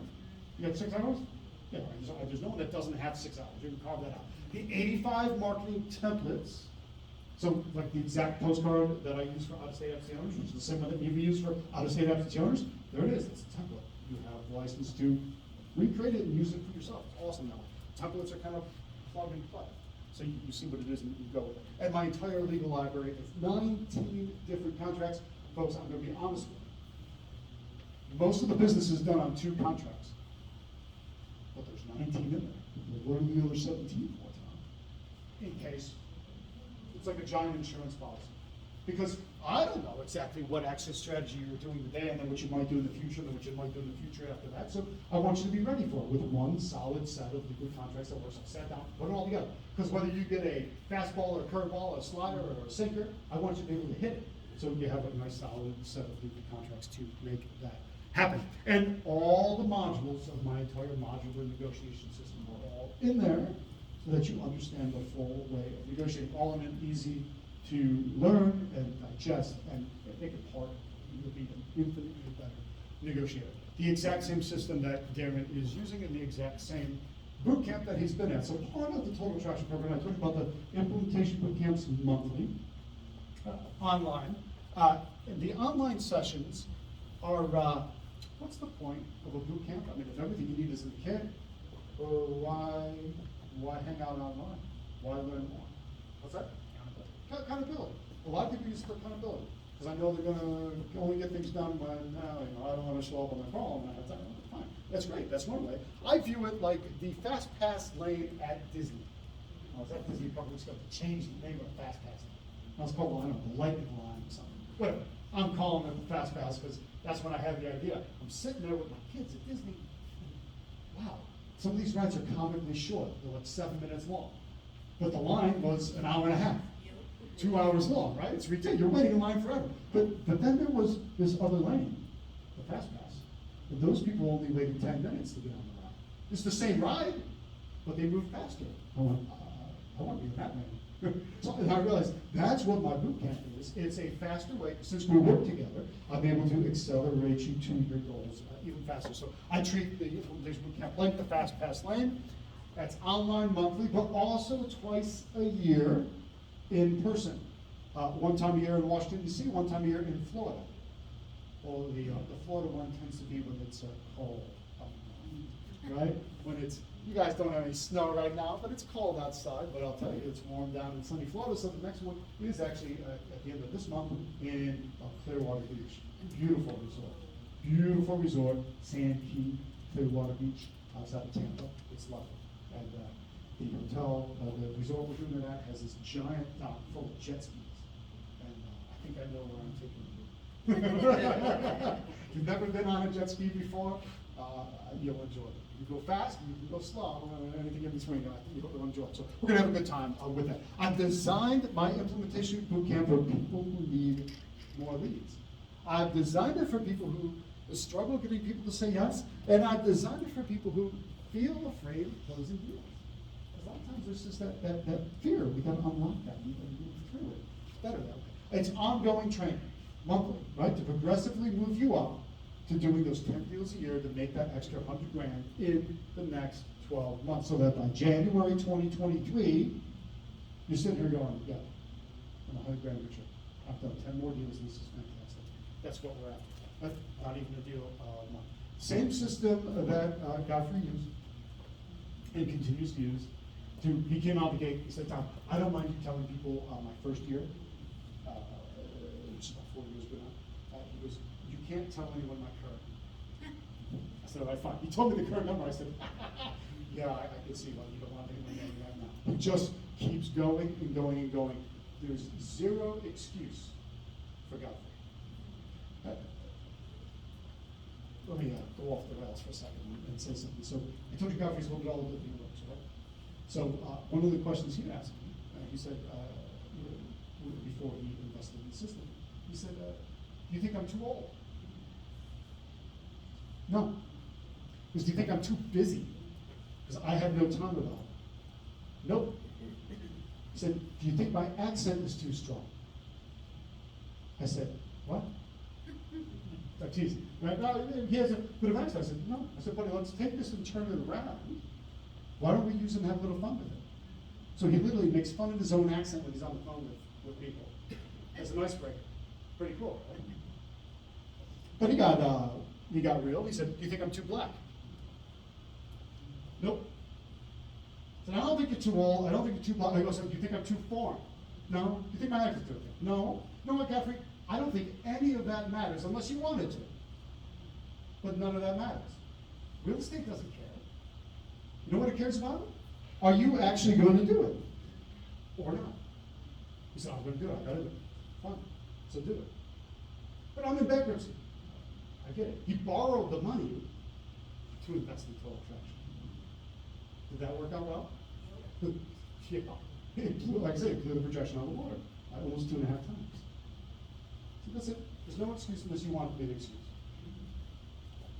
Good. I totally get it. So, hey, wait a minute. Who's that character in the middle here? Wait, who's that guy right there? Yeah, wow. You didn't think I was going to let you sit there and not be embarrassed. What can I do at the implementation boot camp that I can't, that just doesn't come across well when you write? Well, things talk about tech and systems. That's hard to write about. So that I like to keep up. We do that more in person. How to run your business like a business, the team structure that we put into place. These are things that just go better at the implementation boot camps than we do written in the camp. It's good that way. We're going to be drawing a lot on Saturday, and I'll tell you, when you come to the boot camp, I literally redecorate the entire wall with that. And my workbook for the boot camp that you're using online as well is crazy nuts, because I give you somewhere to write everything down, which is similar to what I'm going to give you on Saturday, which is I brought these for you. It's a 41-page workbook that we're going to be building together this Saturday as well. So I'll tell you more about Saturday as we go as well. So the Total Attraction program, it's like surgically injecting the business into your head. Right? At the end, you're ready to go. That's just, it's really, really good that way. People learn by seeing, people learn by hearing, people learn by doing, touching, feeling. Well, what have we done? Starting with the way I draw these things out, right? Like the road signs. Well, you see it, you heard me go through it and unpack the idea, and you participated with me and drew it on. So I don't care how you learn fast, I've got it in your head. Right? No matter what, it's there. That's why it's cool. That's why I almost insist you draw along with me. When I see people not drawing, they ain't drawing. It skates tonight, there's one big Saturday, there's no skating, you're going to be drawing. Work those pencils, work those pens. It's fun, and that way you have it. And I know it's with you forever, because you learned it. You learned it that way. You learned it in a really, really good way. So it's good. Other success stories. Mark Duncan. Mark came to this event on this Saturday in Portland, Oregon. And Mark built up a great business. He was jealous of Neva. He said, oh, I want to be Neva. So he tried to be like Neva. But you know what? It took him 2 deals. His first deal, he wholesaled for 10 grand. His second deal, he wholesaled for 5 grand. He made 15 grand. I said, well, that's just, I said, then you still beat Neva. He said, no, Tom, Neva did 14-7 in 1 deal. I did 15 in 2. I said, oh, I'm playing the world's smallest violin for you, buddy. That just sounds horrible. Oh, horrible. And Mark now consistently, 3 years in, he does about $100,000 a year in just his wholesale business. He has moved, it allowed him to retire out of teaching in Oregon, and he's moved to Florida. He moved to the Villages. You guys know the Villages? It's like a big retirement community. I said, Mark, I didn't realize you were old enough to go to the Villages. He said, yeah, I'm older than I was. Sorry. But so now he's kept his business running in Oregon, and he's also building up a parallel business in Florida, Central Florida. So it's fantastic. He's working out really well for him. He said, Tom, it's great. Just following your system, cookie cuttering it out to make it happen. It's great. Dawn and Soraya. Dawn is the mom on the right. Soraya is the daughter on the left. Remember I said I'll give you some homework to do when you're at the events, and the online events and the in-person events. Homework. I actually hate the word homework. It reminds me of school. Maybe I should call it field work. That sounds a lot nicer. I give you field work to do, and so you got to be calling motivated sellers, because I'm trying to get you into that habit of, right? Maybe we do it in the next 3 weeks. Well, a lot of people walk away with deals from the homework at the event, including Dawn and Soraya from West Virginia. And then the funny thing was, Soraya got the deal that you should go in the hall, make the call, come back in, ask a question, go back out in the hall, carry on the conversation with the seller, keep running back and forth.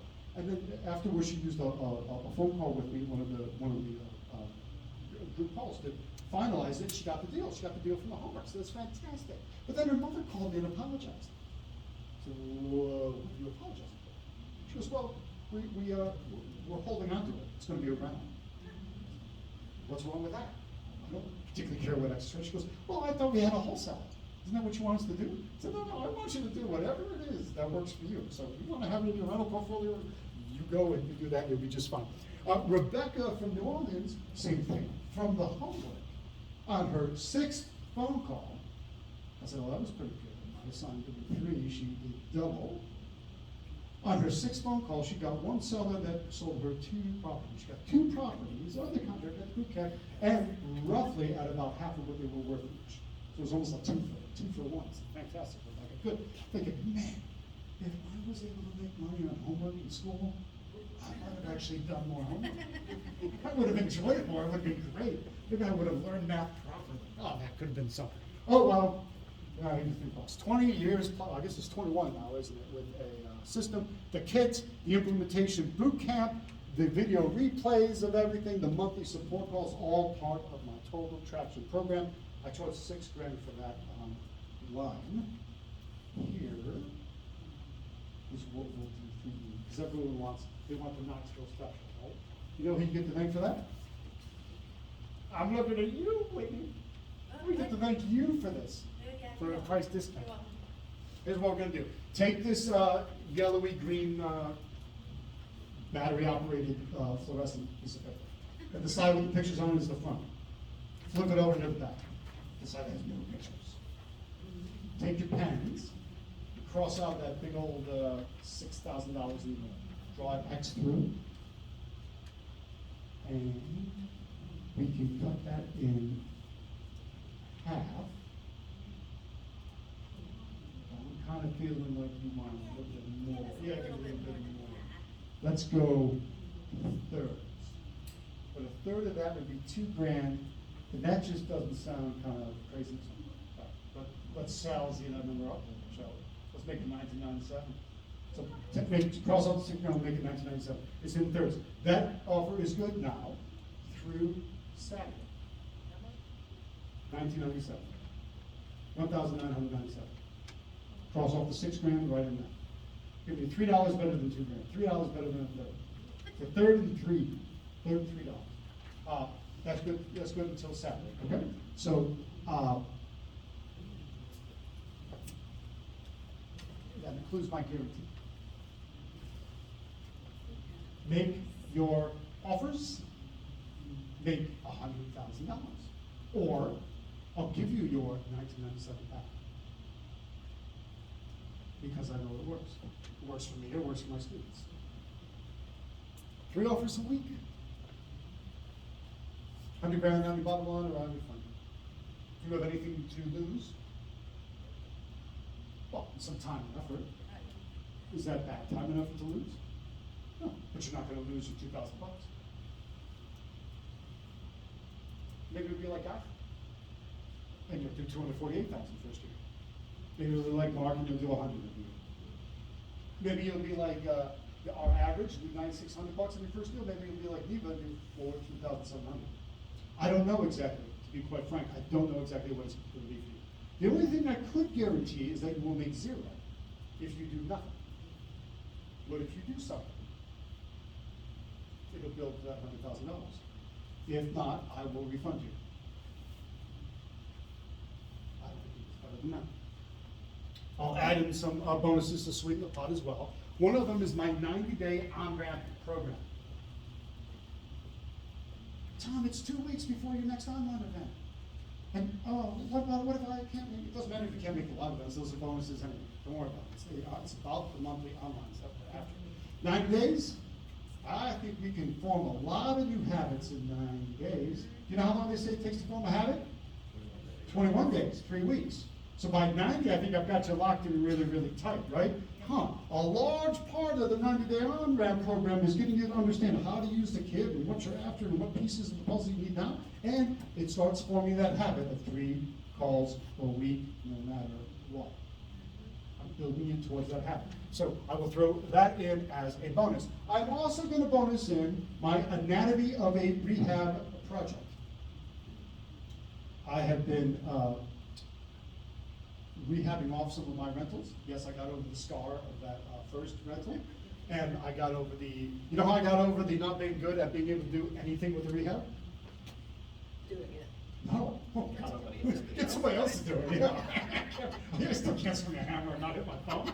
That's what I hire other people for. It's what contractors for. It's great that way. I can give an order. It's much better. So what I did on the last one is I filmed the entire thing, which was actually very easy because I guess I'll apologize in advance. When I'm doing some of the analysis of the property based on virtual tour with my contractor, and when I'm coming up with pricing based on the comps and everything with my agent that was going to be relisting it, I was coughing up a lung with cover. So yeah, oh yeah, so it was fun. And then during most of the rehab, I was gone. So I was tired of all this crap. It was just ridiculous. I'm paying for my kids to go to a private school, and they're sitting at home staring at a computer, and it's kind of like homeschooling. Well, then why not just homeschool? So I'm still not sure exactly how, but I convinced my wife that we yank them out of school, say sayonara to everything. We put them in the car, and we did a giant coast-to-coast road trip. We hit 38 or 39 states over the course of the year, and we homeschooled, road school from the car. And it was a fantastic experience for a lot of national parks and seeing almost everybody we knew coast to coast, and with friends, family, business colleagues, great. Well, the whole time I was also doing a rehab because why not? And so every time I'm checking in, my contractors walk me around on Zoom. It's being recorded, so I put the whole thing together into a product. I sold that to people, but I will bonus that into you as well. So if you want anatomy of a rehab, it literally walks through every step of the process. That's fantastic. So you'll see how that all went. It's good that way. So all of that for not the $6 grand. We'll do that for a little less than $2 grand, $19.97, including the bonuses valid now through Saturday only, and you can order over there at the site table. I believe I even have my own QR code. Oh, yeah. That's Oh, how yeah. special I am treated here in Knoxville. Oh, yeah. Are these the QR codes here? Yes. That is awesome. Oh, but hang on. That's that may not be for the kid. If you're interested, That's by all for- means, do that for contract. I have This the is for link. Saturday. Yeah, that's You for have a link for Saturday. kids. I have the link for the Oh, kid. so hold that up if you're into total traction. Let me tell you though, if you just want to dip your toe in the water, I would like to see you on Saturday. Because I think I gave you 1 or 2 good things tonight, right? Oh, yeah. Oh, yeah, good. All right. That sounds like a lot more than 1 or 2. That's what I'm after. Good. Well, we get to spend 7, 8 hours together on Saturday. What happens then? Lots of good things, right? So fine. If you don't know, she's telling me it was $2 grand. It's fine. But then how much is Saturday? 29 for members and 49 for non-members. All right, 29 for members, 49 for non. But that's only good tonight. Okay, that you're giving it away, that's Oh, fine. sorry. No, I mean, you're giving it away, that's too cheap, but it doesn't matter. I think so, too. I think that's a good thing. So come, for $29 if you're a member, for 49 if you're not a member, Yeah. come and hang out on Saturday. What are we gonna do on Saturday? Well, I want to tell you my 6 favorite marketing. Okay? And you could be like Godfrey. Godfrey said he goes, one of the side effects, he goes, you're always talking me up, and he goes, people come to me and they say, teach me how to do it. He goes, I don't want to teach everyone how to do it. I don't have that kind of patience. Because once you go to town, that's where I learned. I said, that's going to happen, Godfrey. He goes, the other weird thing, Tom, is that people come to me and they say, what do you do for marketing? He goes, hey, remember that Saturday we all went to? That Tom showed us what his 6 things were? I didn't have time to fool around. I do those 6. That's it. Like why would I reinvent the wheel? So why does everyone got to put their personal mark on it? Is it Godfrey? I don't know. That's just human nature. It's the way you want to be. Just literally replicate this and go with it. I'm going to walk you through the 4 searches I do on the MLS to find gold, motivated seller properties, and cash buyers. We are going to learn and draw together more than 10 of these frameworks, and you will be doing that inside of the workbook that I give you just for coming. It's 41 beautiful pages that we're going to work on as we go on Saturday, and 6 negotiation techniques. I think this is worth a lot. I know it's worth a lot more than $49, but this part is magic. This part will get you so excited about negotiation. I think you'll flip. It is great. I'm biased, right? I'm serious. I'm biased, but it's great. Like, the negotiation is that powerful. You want to watch something radically change your life fast and for the better? Get negotiation done. And these 6 are fantastic. I'll tell you some stories about these 6 in a minute, because I've engineered these 6 with real. There's a reason I chose these 6 to teach you. I'm going to talk about the 3 keys to a property's value. I'm going to walk you through my 3 critical numbers checklist. If you don't know these 3 numbers, you don't know whether or not you've got a deal. So you've got to get these things right. How to use the right legal contracts each and every time. The 41-page workbook that I talked about will be yours. And we'll go through you also know we'll go through my whole model, and I expanded as well. You thought there couldn't even get any more on a page? Watching on Saturday. I will get more on there as well. What's the workshop value? Not the price. The price is $49 for me. The value is between 11 grand and 82,000 bucks. That's a bold statement. How can you say that, Tom? Well, here's why. When I taught this class, the exact Saturday I'm teaching on this Saturday, when I did it at the other end of your state, in Memphis, a guy came up to me at the break, at the lunch break. He went, "Oh, we had just finished the negotiation part." He went, "Oh, I don't believe it."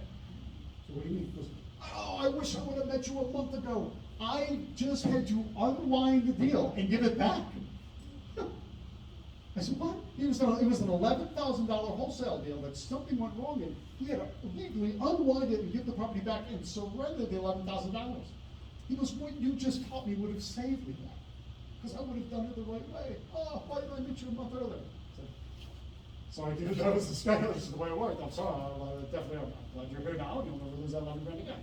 Then $82,000. I took the same 6 negotiation techniques that I'm going to teach you, and I said, "This will be fun. Let me only use these 6 on the next deal, just to prove the value of it." I took the price of an already listed property, along as a market, and I worked that listed price, right, through an agent, down $82,000. Think about that for a minute. Using the same 6 techniques that I'm teaching you on Saturday. So I say, it's worth 11 grand, 82 grand. I'm kind of proving my point exactly where Mike and Debbie from Wisconsin. Look at the mustache on Mike. That is a gratuitous, I'm sorry, that's just a gratuitous mustache. No, I grew this out a little bit on the COVID road trip, and I couldn't get it like that. Man, that's something else. So Mike comes up to me, and he goes, they took the Saturday in Wisconsin. And he said, "You got me so fired up for negotiation. I am alive. You were so awesome about that." He goes, "I took what you taught me at the Saturday, and I worked the price of our property down to $45,000. Wisconsin price. And then he said, "I took everything you taught me then, and I worked the price up for the resale to $95,000. He goes, "I made a $50,000 spread just from what you taught me at the Saturday. I can't wait to learn the rest of the techniques. And I brought my wife." So fantastic. So his wife was so what?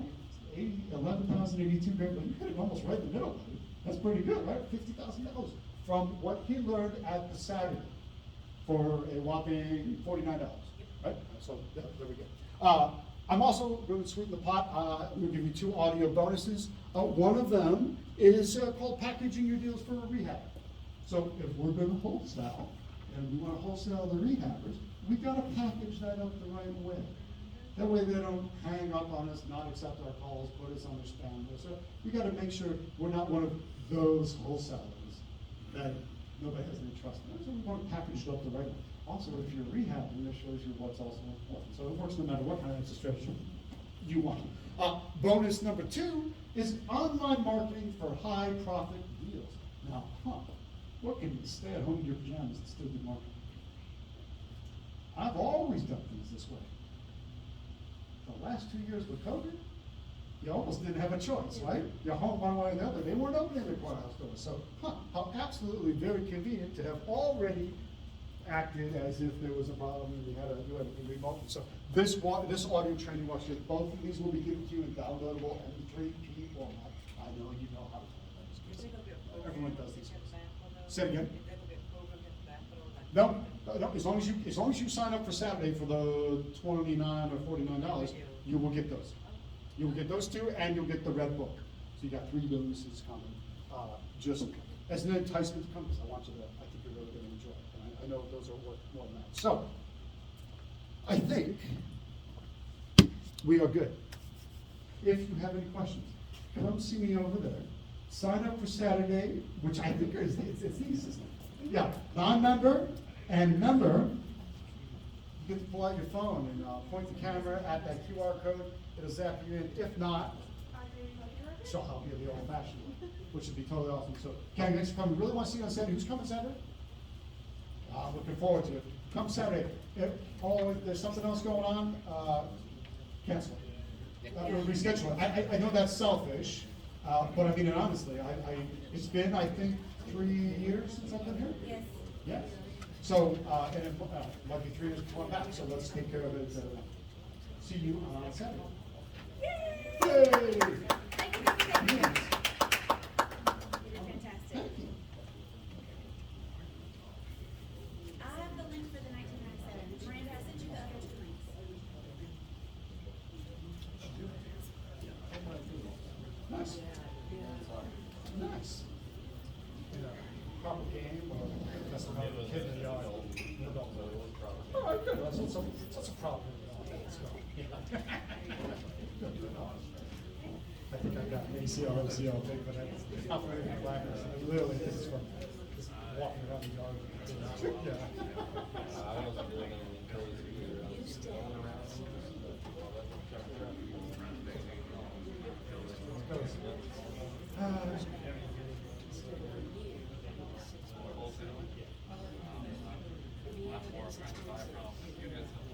Yeah, okay. Well, why didn't you say that? What's 9 to 4-ish. Yeah. 9's perfect, so. Come Saturday. Yeah, it's gonna be, You can click that link, or I've got the, I got it up here too. Yeah. And Miranda's got it.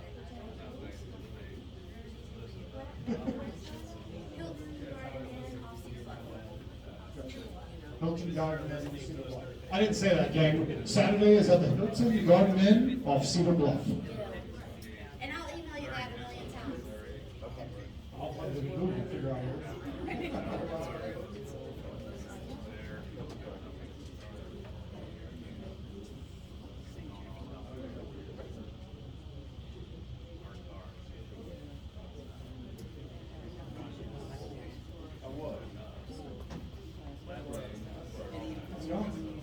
Good.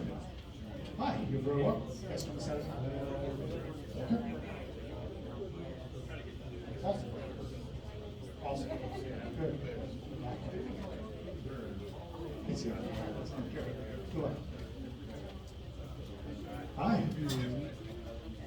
What's up? Hi.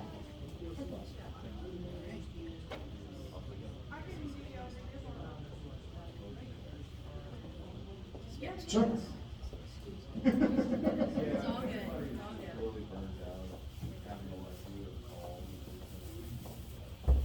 You're very welcome. That's good. Come Saturday. Saturday? Well, you can look at that one, or you Do can we look have at to that work? two. Move this, move the Friday Saturday? You want? Come on Saturday? Saturday. All right, sounds good. See you Saturday morning. Right to early, 9 o'clock. Yeah, we'll be there. 8:45. Don't worry about it. I won't take it. I won't take it personally. I might too. I hate mornings, but I'll be alive and awake. See you Saturday. How are you?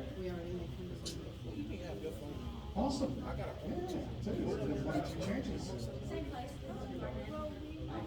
So come Saturday. When we do Saturday sessions.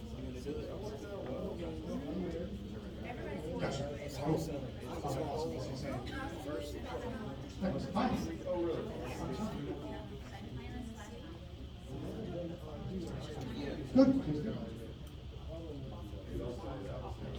Working hard. Don't take credit for that. I got you. I got you. Find someone else that's small.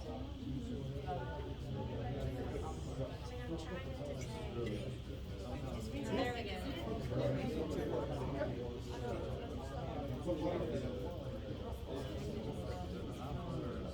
Ken.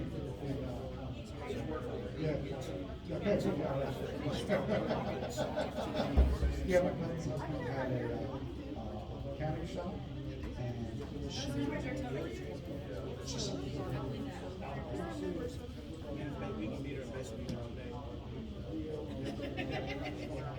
Yeah, I got you.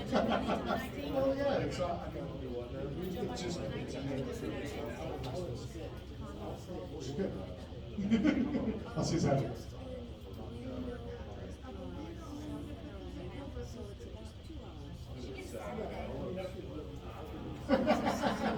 He knows what he's offering, he knows. It might be. Okay.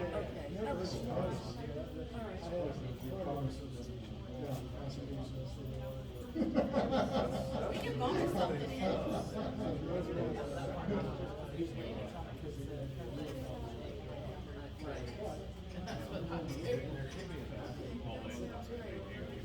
$29 per okay. Yeah, buy seven.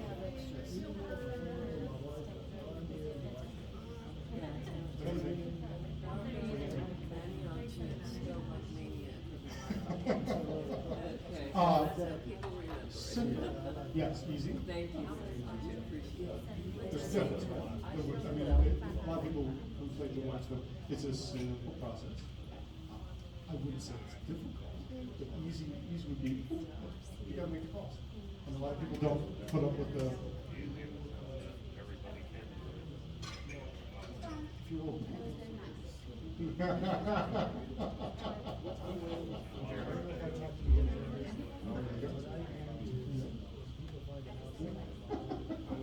Thank you.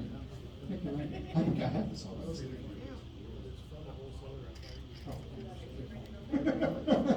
I'm just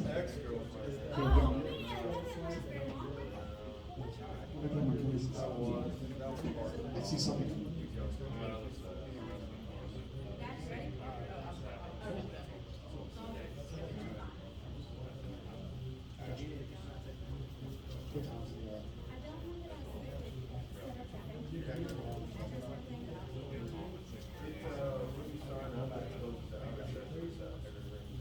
Good luck to him. See, sometimes I do things and I just amaze myself. Sometimes. Oh, I don't know. That's good. That's a good message. Yeah.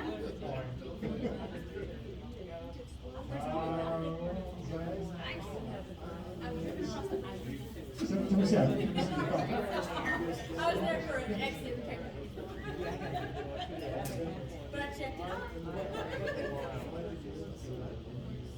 Yeah, good.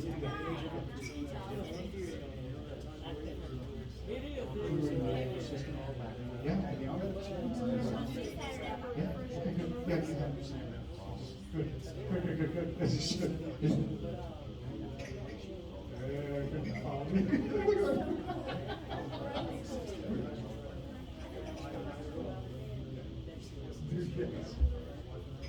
So, yeah, no, I'm too, yeah. So my goal was, it was funny, we didn't, we were gonna roll through at least Memphis. It didn't want, that end of the trip didn't want, there was a certain point on that last phase of the trip.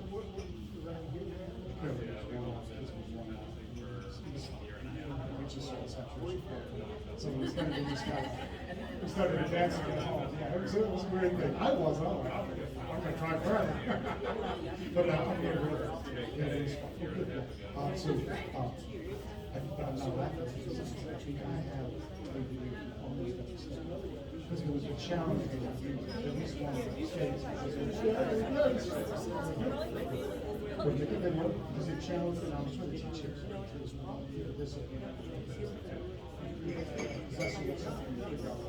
He's in a couple of Wichita. This is an area we're looking at half of the and I'm doing the drive deals. And someone's in the car, so, hey, down there, okay, there's time, good. My little boy's got a high, it might be, you know, it's not years ago. Only blender.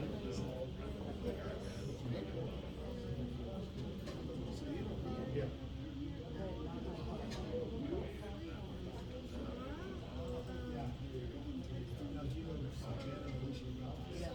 See, I was gonna say, wait a minute. It's all over again.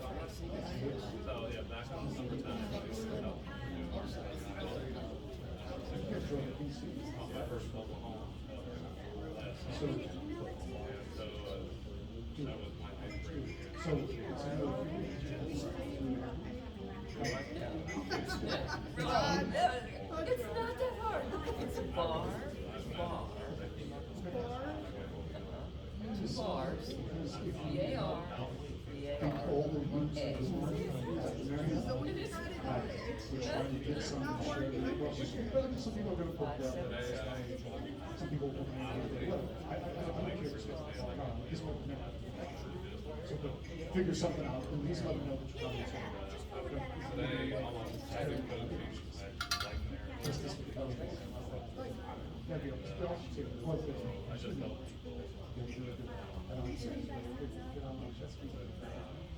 Bike's not anyway, there's water bikes. There's water in our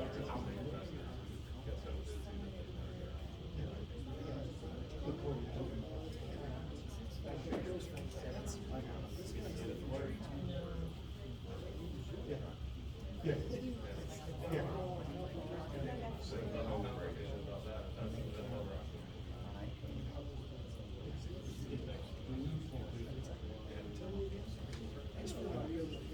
Well, hoping for DC later to use. We had some good ones.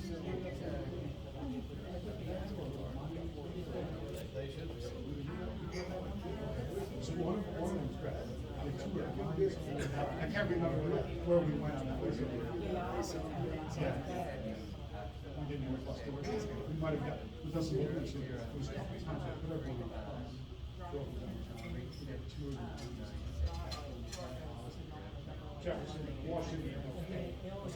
Yeah, okay, so I do, we just kept it, you know,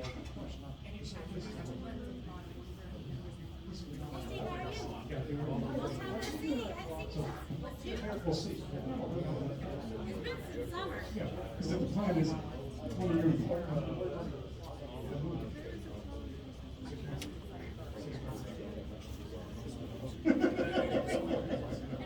Yeah, a little bit more, it's just a, no, we were, We're in. You're in. Only one, right? Yes. Okay. yeah, and after that. All right.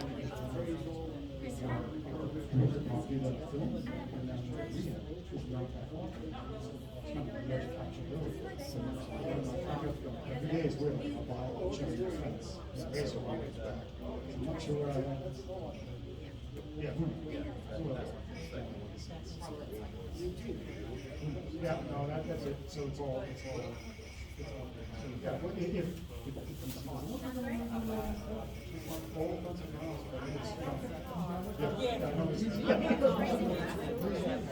yeah, so I'm actually calling in next month for it, like everything's been going in for it, and we see, and we also started up addressing the samples. Got an acquisitions guy. Big number 6 guys, right? So you get kids in the school, you get the house, and I said, okay, I want to start investing here. So I want to put the students in the positions. So I would say, you know, we started AAA, more talented than seriously, but yeah, I don't think so. Yeah, well, it's, come on. I don't really want to know. It's good that I'm good this happened. Cool.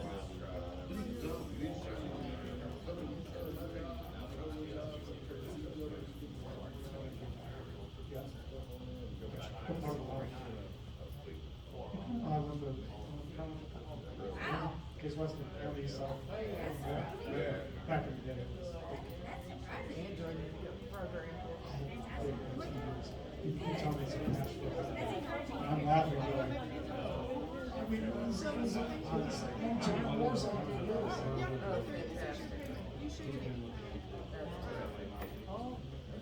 Okay, I like you, yes, give us anything about it. Yes. All right. Universal license. That's all it is. Yeah. Yeah, we see those out. Yeah, no problem. Nice, good. Kendra just bought one too. She's okay. No, you are fine. You're okay. I finally got to see you. It was like that in Maggie's anyway. That is your Not on our minds. No one paid attention. I don't want it. Because I need to use it again. You got it working? Yeah, they got it with the phone. So what is that? Yeah. It's almost, you know, No. Are you a member? No. Okay. Thank you so much. I will listen when you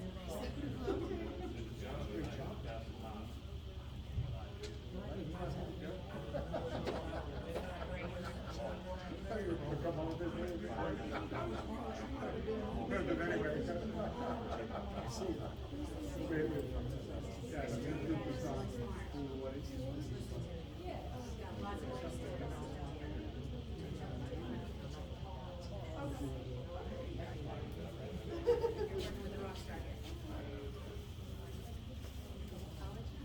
We'll start, we're actually, train that over, we'll start.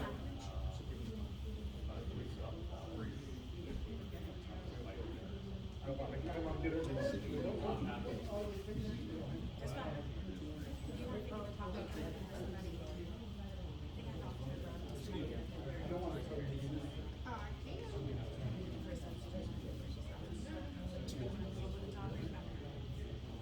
no, I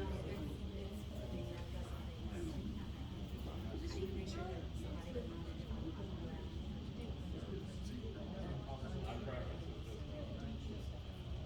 Walker's coming over if you want to. You got plenty of time. I'm in. I'll take all the volunteers I can get. Let me think on it because in October there's a guy coming to teach, What's for the other ones? So I have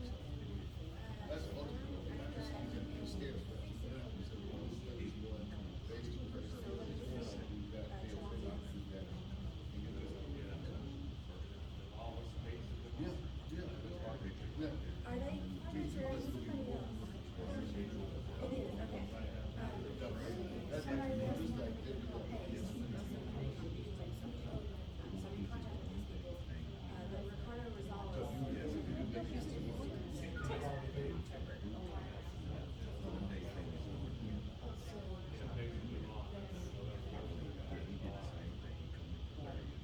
Yeah, yeah, they're awesome.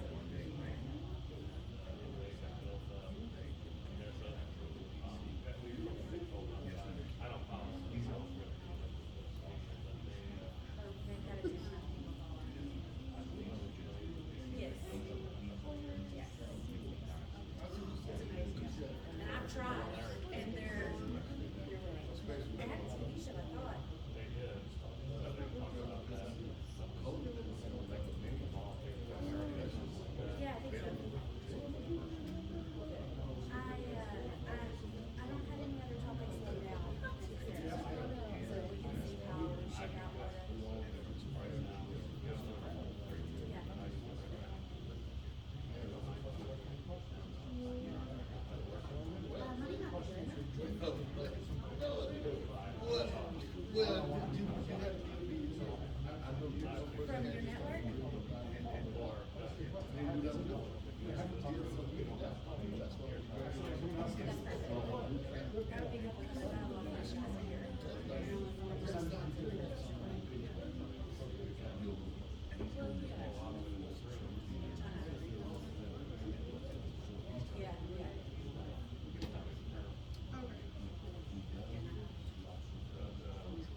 actually, yeah, that. I know you could've told me. No, no, I don't, although I have ended up saying some things like, oh, so put it up and put it away and, you know. Sometimes I don't. No, no, no. Yeah, I know. All right, well, see, It hits different. Hi, Barb. Yeah, no problem. sounds great. Okay, you pay my card?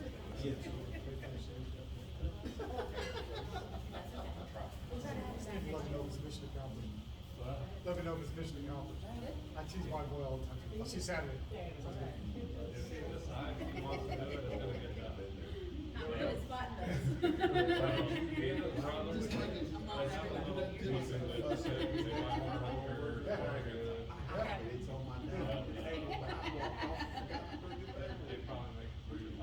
Well, I hope next year, we've got your testimony from Tom and 10 others. Make $100,000, which is killing it. I'll try to get it back next year.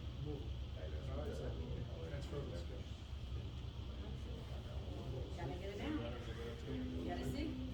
They're more Been 3 natural. years, See, we and haven't they're learned not it, very right? good They on this market. Well, Are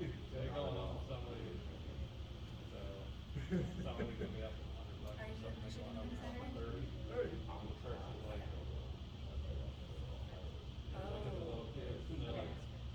How could I say no? So problem growing up, you know, you lose that and now you gotta work it different. We offer 90. I know. He ain't serious. Yeah. Thanks for coming out. Is that your email Quite a as few, well? quite a few years. Everything's like,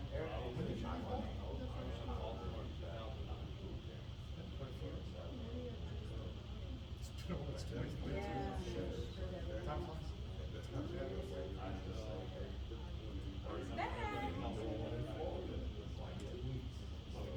Yeah, I used to be there, but it was Do you really?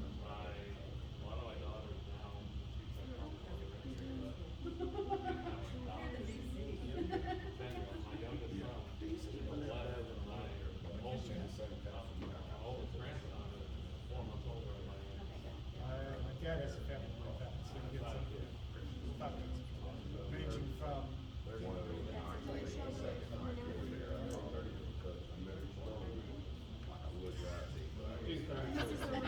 Very good spread. You should put two of them, right? Yeah. 13 to 6, 4 days. almost 7.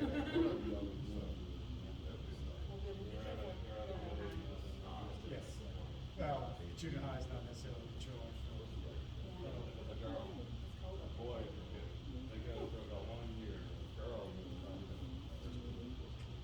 Nah.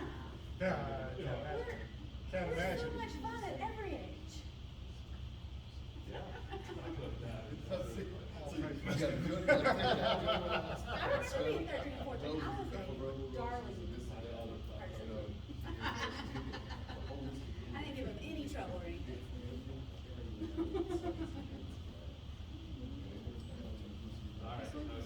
Y'all come back and visit us. I'll see you though in November for sure. I'll connect with you way before then, but Monty in November sounds perfect. Okay. That's it. Bye, Christopher. See you guys. Confirmation. And then you're good to go. Good. Very much keep with you. I hope to see you in Florida. And Saturday. It ain't snowing on it's Playboy Night. That I can guarantee you. Yeah, for sure. I love that weather. Yeah, you be all kilter. Why am I on kilter here? I'm running fast, but I'm not moving as quickly as I'm supposed to. So much of the hard work.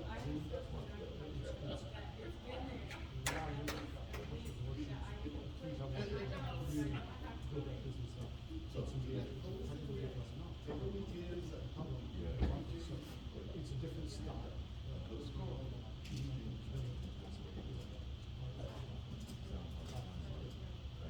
I need to talk to you.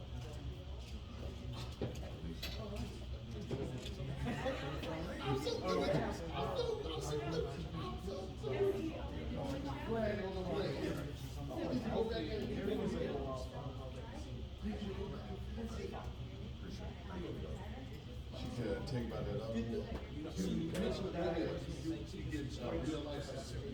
Thank you. Look at you growing up in front of my face, just all in fancy meetings with all these CEOs.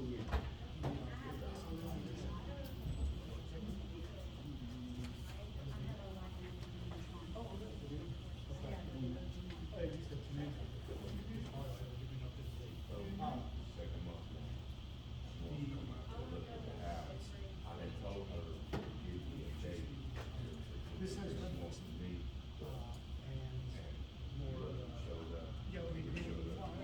this one.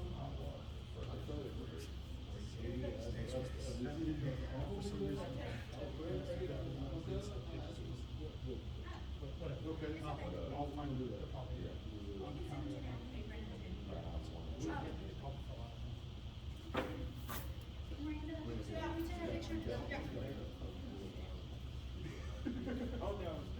I'm gonna get us right here. Come over here.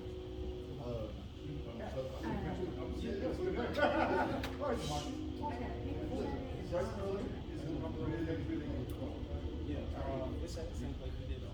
Yeah. Good. Get it about 8:30, 8:45, something like that. Time, start. Bye, Marcus. You bring your sister? Yes, Okay. hopefully I can bring a whole bunch of. Oh, good. Do it. I like Long that. Let's take a picture while you've Yes. still got your stuff up. Oh, hey. Yes. Cancel Look that. at Hi. Hi.